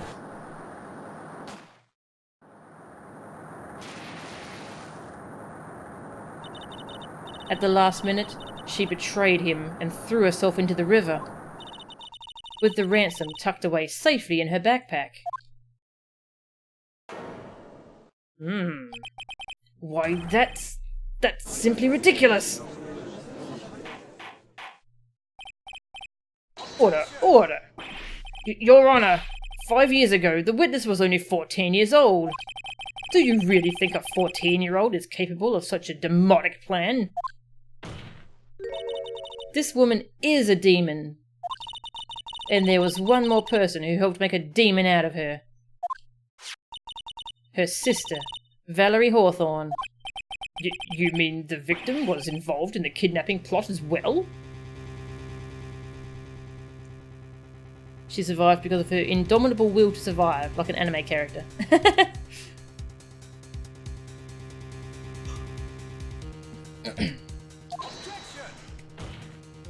But she was a detective then. You're saying she participated in her sister's kidnapping? Precisely. I'm sure that it weighed heavily on her conscience for the past 5 years. This is the sole reason behind the victim's murder. What do you mean by that? Save my game. On the day of the murder, after receiving the phone call from Mr. Falls, Valerie called her sister Dahlia, and then she told her what she was planning to do. Planning to do? She was going to tell the whole truth, as she wrote in her note. That is what sealed Valerie Hawthorne's fate. That is when you hatched your demonic plan to kill 2 birds with 1 stone.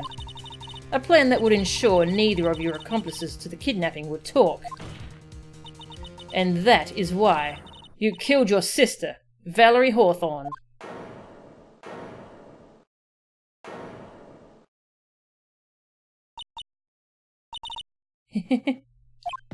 Who is that, laughing at a time like this? That's what she's got her own hair for, hasn't she? Forgive me, it's just hilarious. Witness? Is that you? You amuse me, woman. Miss Mia Fey. You can certainly weave an exciting tale. Naturally, you have the evidence to back it up, don't you? Evidence? Evidence that I planned the kidnapping, of course. That at 14, I plotted it with Mr. Falls and my sister. Well, And one more thing. What happened to the $2 million diamond? If you can't provide evidence to at least show that. Well, Miss Fey? I don't know. What a joke. You, Miss Fey. Are you stupid or something? Ugh. How can I prove a fake kidnapping that happened 5 years ago? I don't even have decisive proof of Valerie Hawthorne's murder.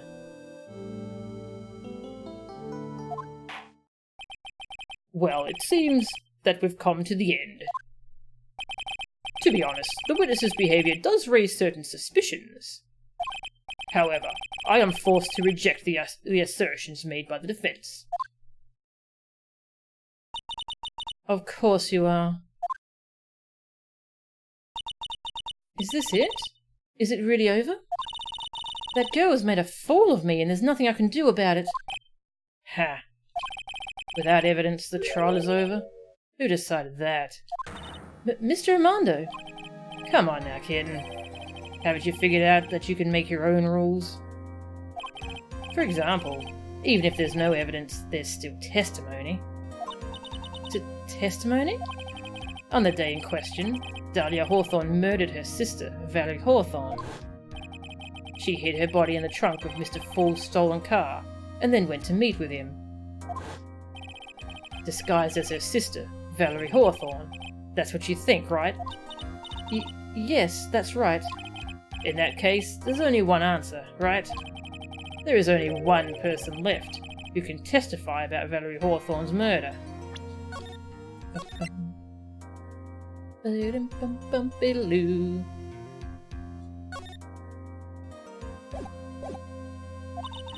Since there's no proof, there's only one thing left to do. Who is the one person who could testify to that demon woman's crimes?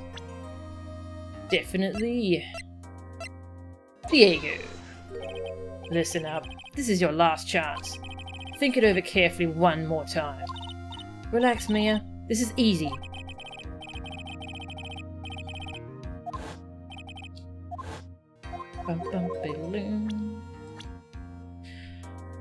Terry Falls. Your Honour, the defence wishes to call a new witness. A new witness? Yes. We would like to hear the testimony of Terry Falls.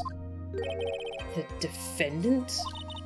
There's only one person that can shed any further light on the situation. Only one person that knows what Dahlia's role in the kidnapping was. Only one person that can say whether the person in the photo is Valerie Hawthorne, or whether it was in fact her younger sister Dahlia, disguised as her. There's only one person who can solve this riddle once and for all, and that person is Terry Falls. Well, Mr. Edgeworth, what is your take on this? Why not? The prosecution has no objection. Very well. Bailiff, bring the defendant to the witness stand. This is my last chance, Mr. Falls. My last chance to establish Dahlia's guilt.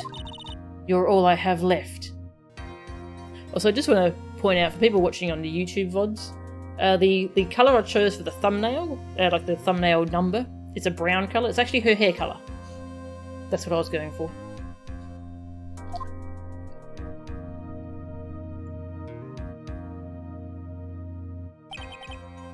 Defendant, you have heard everything that's been said up to this point, yes? I don't believe it. No way. Dahlia died. 5 years ago. Valerie betrayed me. Mr. Falls, I don't know what she said to you 5 years ago, but one thing is clear. Dahlia is very much alive. You always thought the brown was Godot's coffee. Thanks for ruining that for you. And you were used for $2 million. Yeah, of the games I've played in this series, this is the most Mia game, so I figured I would give her time. Time in the sun. But it works as Godot's coffee though as well. That's not true. Mr. Falls, there's only one question I want the answer to. 2 days ago on Dusky Bridge, who did you meet? Was it Valerie Hawthorne, or was it Dahlia Hawthorne? Dahlia, did you betray me? 5 years ago she promised never ever betray each other. Terry? Dahlia, it's true. You are alive. Where's she standing? You don't trust me anymore? That makes me sad. Tell the truth, the real truth. I believed in you. I shouldn't need to say it. You should already know. But there is one thing that I will say. My life is in your hands right now, Terry. Dahlia. I will allow Mr. Falls to testify once, and once only. Well then, Mr. Falls, yours will be the final testimony in this trial.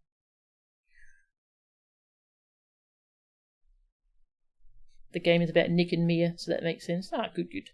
What were the other number colours based off of? In the first game, it was the blue of Phoenix's jacket. And the second one, it was the purple that Maya wears.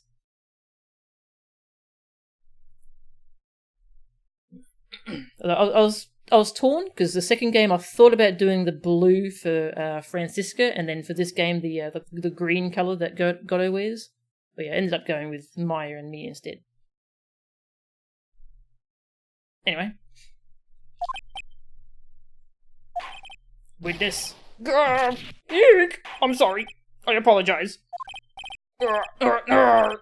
Water. Please. Water. Can't talk. Need water. Ha.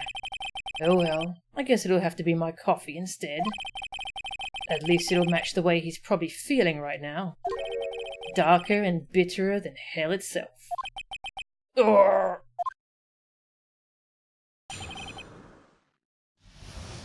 thanks, Panicking. Yeah, I try to pick a colour that's related to the game, so I just use like the colour picker to pick something from the logo or from a character. Who Terry Falls saw. That day, 4 PM, I stopped the car. I was in front of Bridge. Actually, that's the real reason I haven't done the Mega Man thumbnails yet, because I don't know what to pick the colours from. Because wouldn't it be blue for all of them? Because they're just Mega Man games.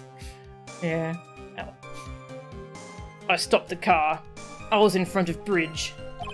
She wasn't there, so I waited on Bridge. I watched my car from Bridge. I never put no body in that car. Finally, one woman came. She stood in front of me. We talked, then she left. That was Valerie, not my Dahlia.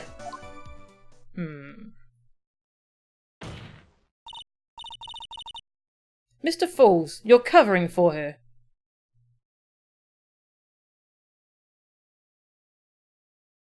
A1 is about Edgeworth. Yeah.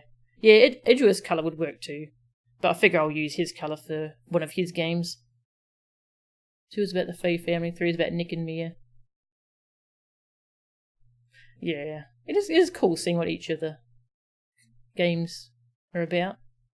5 could use Proto Man's colour. Ooh, that's a good idea, counting. I like that. Mr. Falls, you're covering for her. Do you think she would do the same for you? That's enough, Miss Faye. His last statement was a fitting way to end the final testimony of the trial.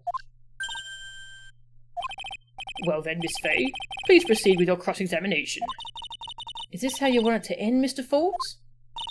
Another guilty verdict to go along with your death sentence? There's only one person who can stop it. You, kitten. I think.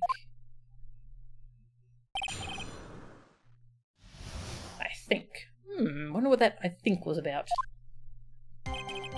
That day, 4 PM, I stopped the car. I was in front of Bridge.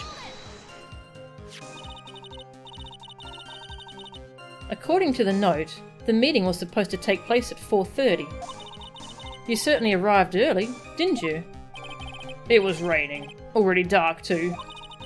You waited on the bridge for 30 minutes? Mr. Falls? Eagle Mountain. That spot. Strong memories. Why did he just clam up? Could it be he's hiding something here? She wasn't there, so I waited on bridge. You were quite early, so you waited on the bridge, correct? Yeah, I like waiting. I'm used to it. I'm sure he is. Zebra Boy waited 5 years to ask a single question. To find out why a woman betrayed him. To him, 30 minutes must have been like the blink of an eye. I need some water, sorry.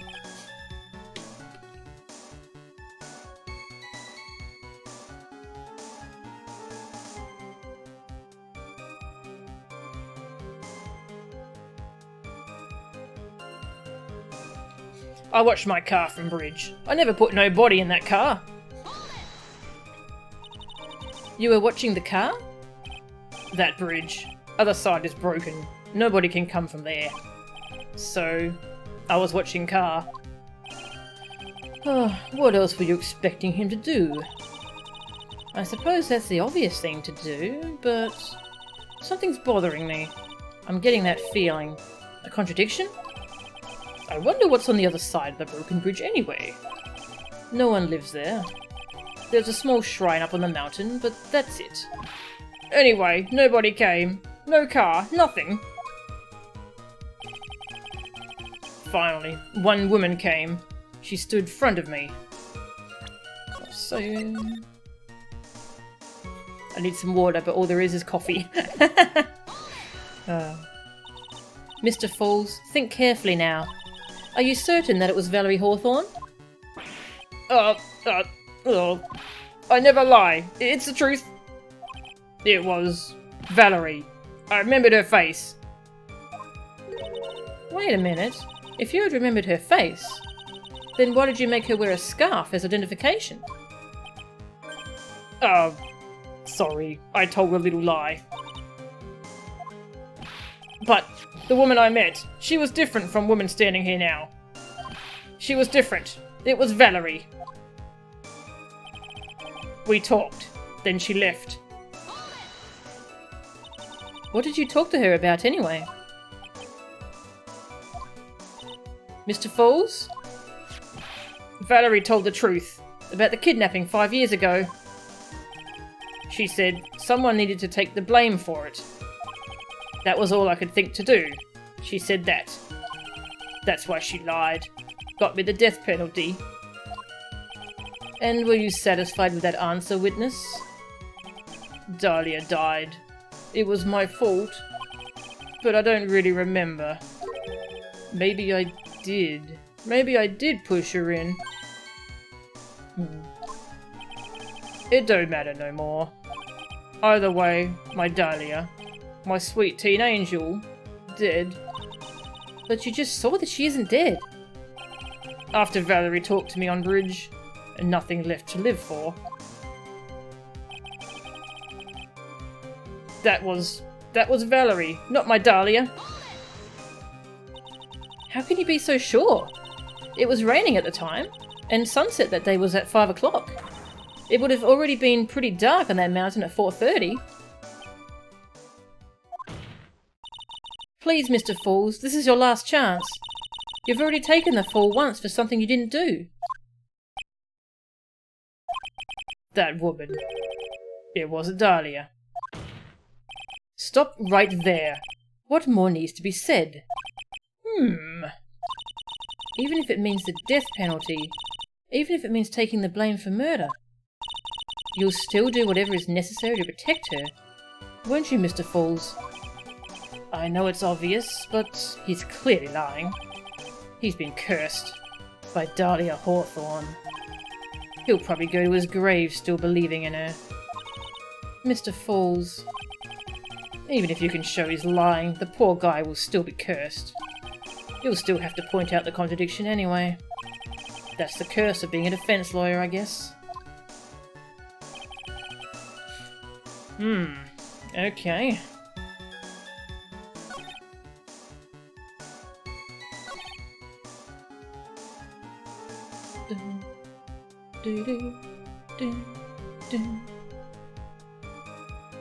Rush this car from the bridge. Wouldn't he have seen Dahlia put the body in there?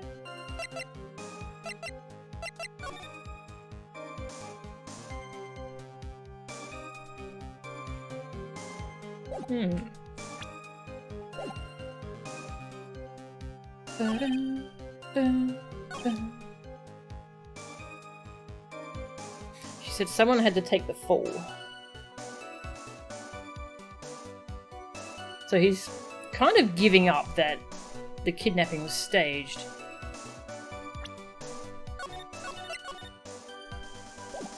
How do we connect that? Somebody had to take the fall. I don't really have anything that connects them though.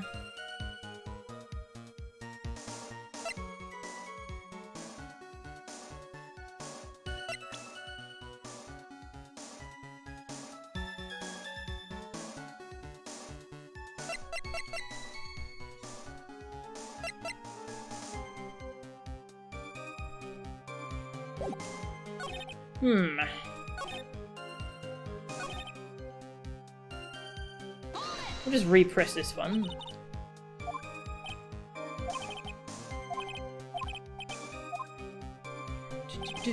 No, not that one.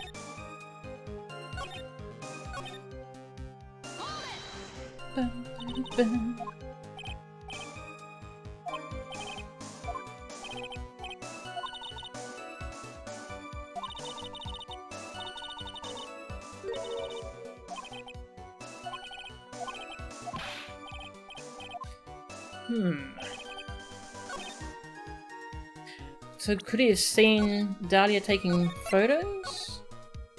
From where he was on the bridge?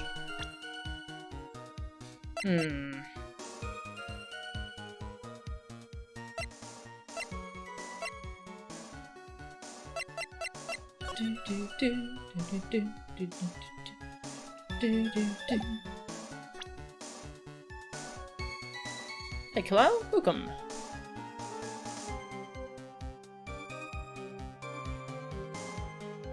Okay, I'll try a few times before I ask for some hints. So the camera could see him from there. It makes sense that he could see the camera.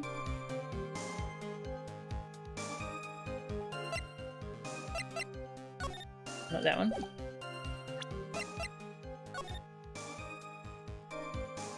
So I'm guessing he did see Dahlia? But he's just denying it, of course. But which one do I present?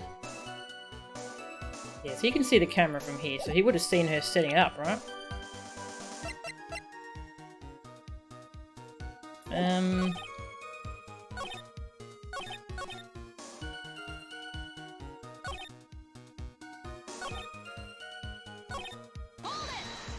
Just gonna repress this one.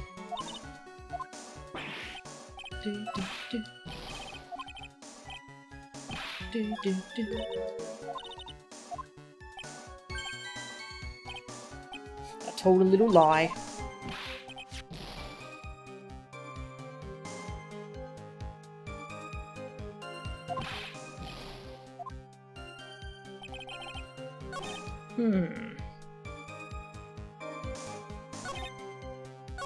Different.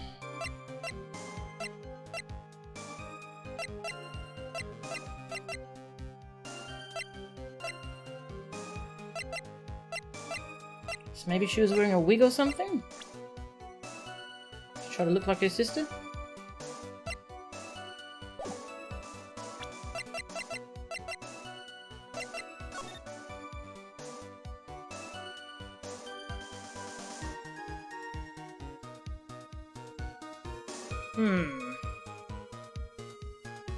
I'm not really too sure about this one, honestly.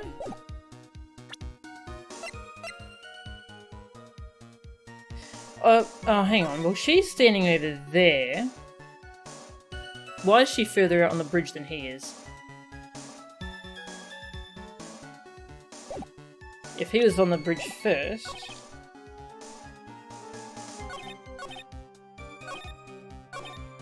Which one am I going to press?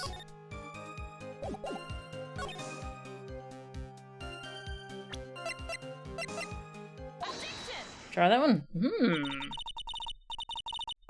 So when you got to the bridge, no one had arrived, huh? So you waited on the bridge. You're sure of that? Ha.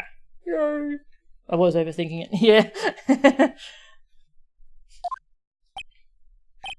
Yeah, I'm sure. You're sure, huh? Well, then I'm sure too, Mr. Falls. I'm sure that you're lying. Huh?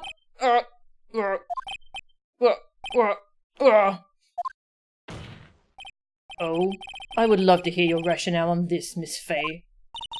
You want to know who arrived at the bridge first? Just look at this photo. It's perfectly clear. Obviously, the person that came first would be the one at the end of the bridge, right? But that's the victim at the end of the bridge. Hair flip. Precisely my point. In other words, Mr. Falls, you must have arrived at the bridge after she did.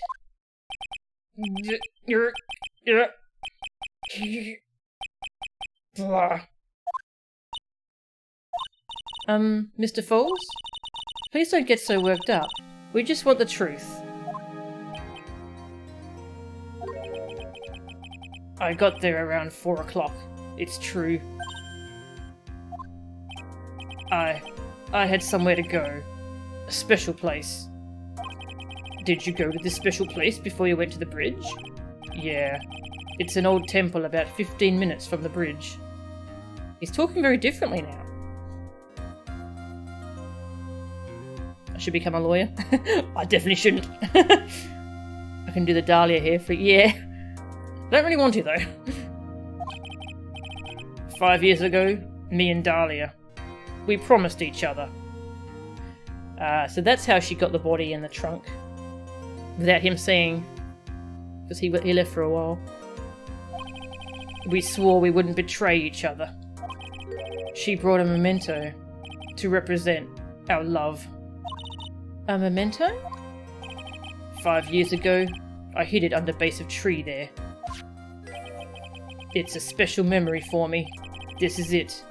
This is what I went to get.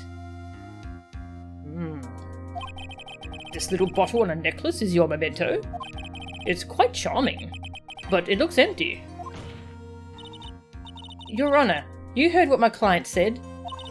He arrived at the scene at 4 o'clock. But he then left his car unattended and walked away. He was gone for approximately 30 minutes. With that much time, Dahlia Hawthorne could have easily hidden the body in the trunk of his car. No! Indeed, there certainly was enough time for it. I've still got a chance. Mr. Falls, there's no mistaking it. Huh? Mr. Falls?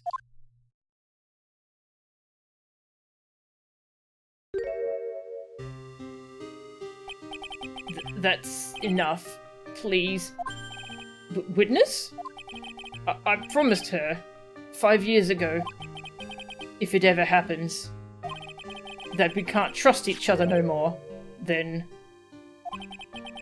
we're supposed to drink bottle. Ugh.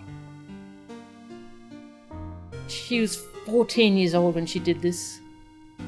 This is really messed up. No! Stop the trial! Your Honor, we need a recess! I was stupid. Couldn't keep promise. So I did it. I drank this. No! We are so close! Just a little more. I was going to prove your innocence. No. Don't want that. Don't trust self. Maybe kill again. Kill sweet Dahlia again. Mr. Falls! Mr. Armando. Thanks for the coffee. Mr. Falls!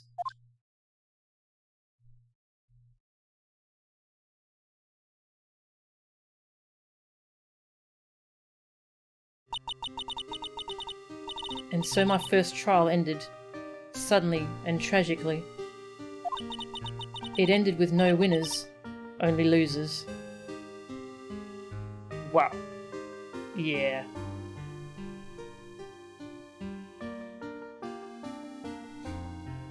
Yeah, I feel sorry for Valerie too. Got caught up in her sister's plot and then killed when she tried to back out of it. Yeah. Jesus.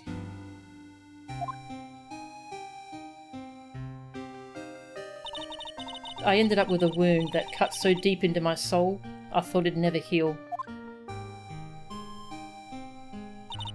I'm sure it was the same for the young prosecutor as well. But one person, the true criminal, Dahlia Hawthorne, she left the courtroom with a secret smile on her demonically sweet face.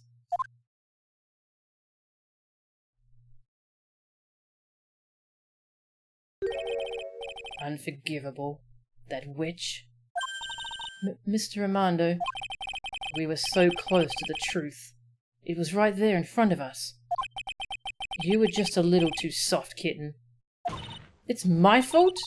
It's all my fault that Mr. Falls killed himself. Don't cry, kitten. You're going to make my coffee all salty. I knew it. I knew I wasn't cut out for this. Mia. Don't you get it? You can't cry yet.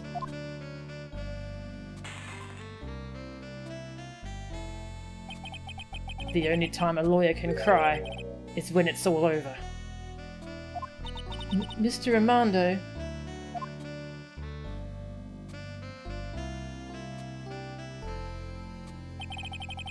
No matter how tough the case, no matter how bitter the memories, they always fade over time. Then you file them away and eventually forget them.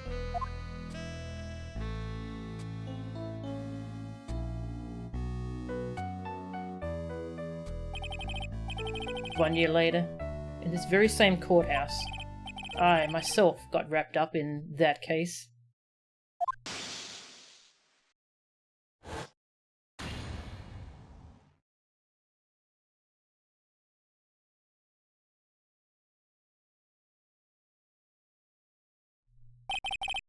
Only after that did Dahlia Hawthorne get put on trial for her crimes.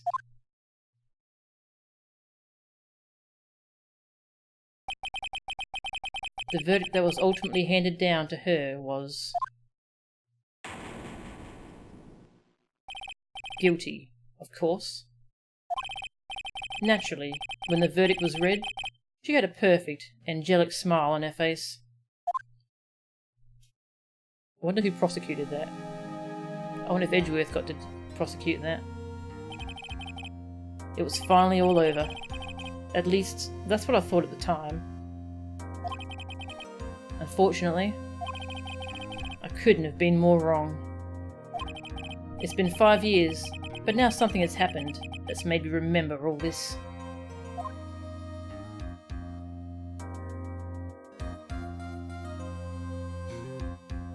Episode 4, Turnabout Beginnings, the end. Well, there you go. Jesus. Ah, really counting. Okay.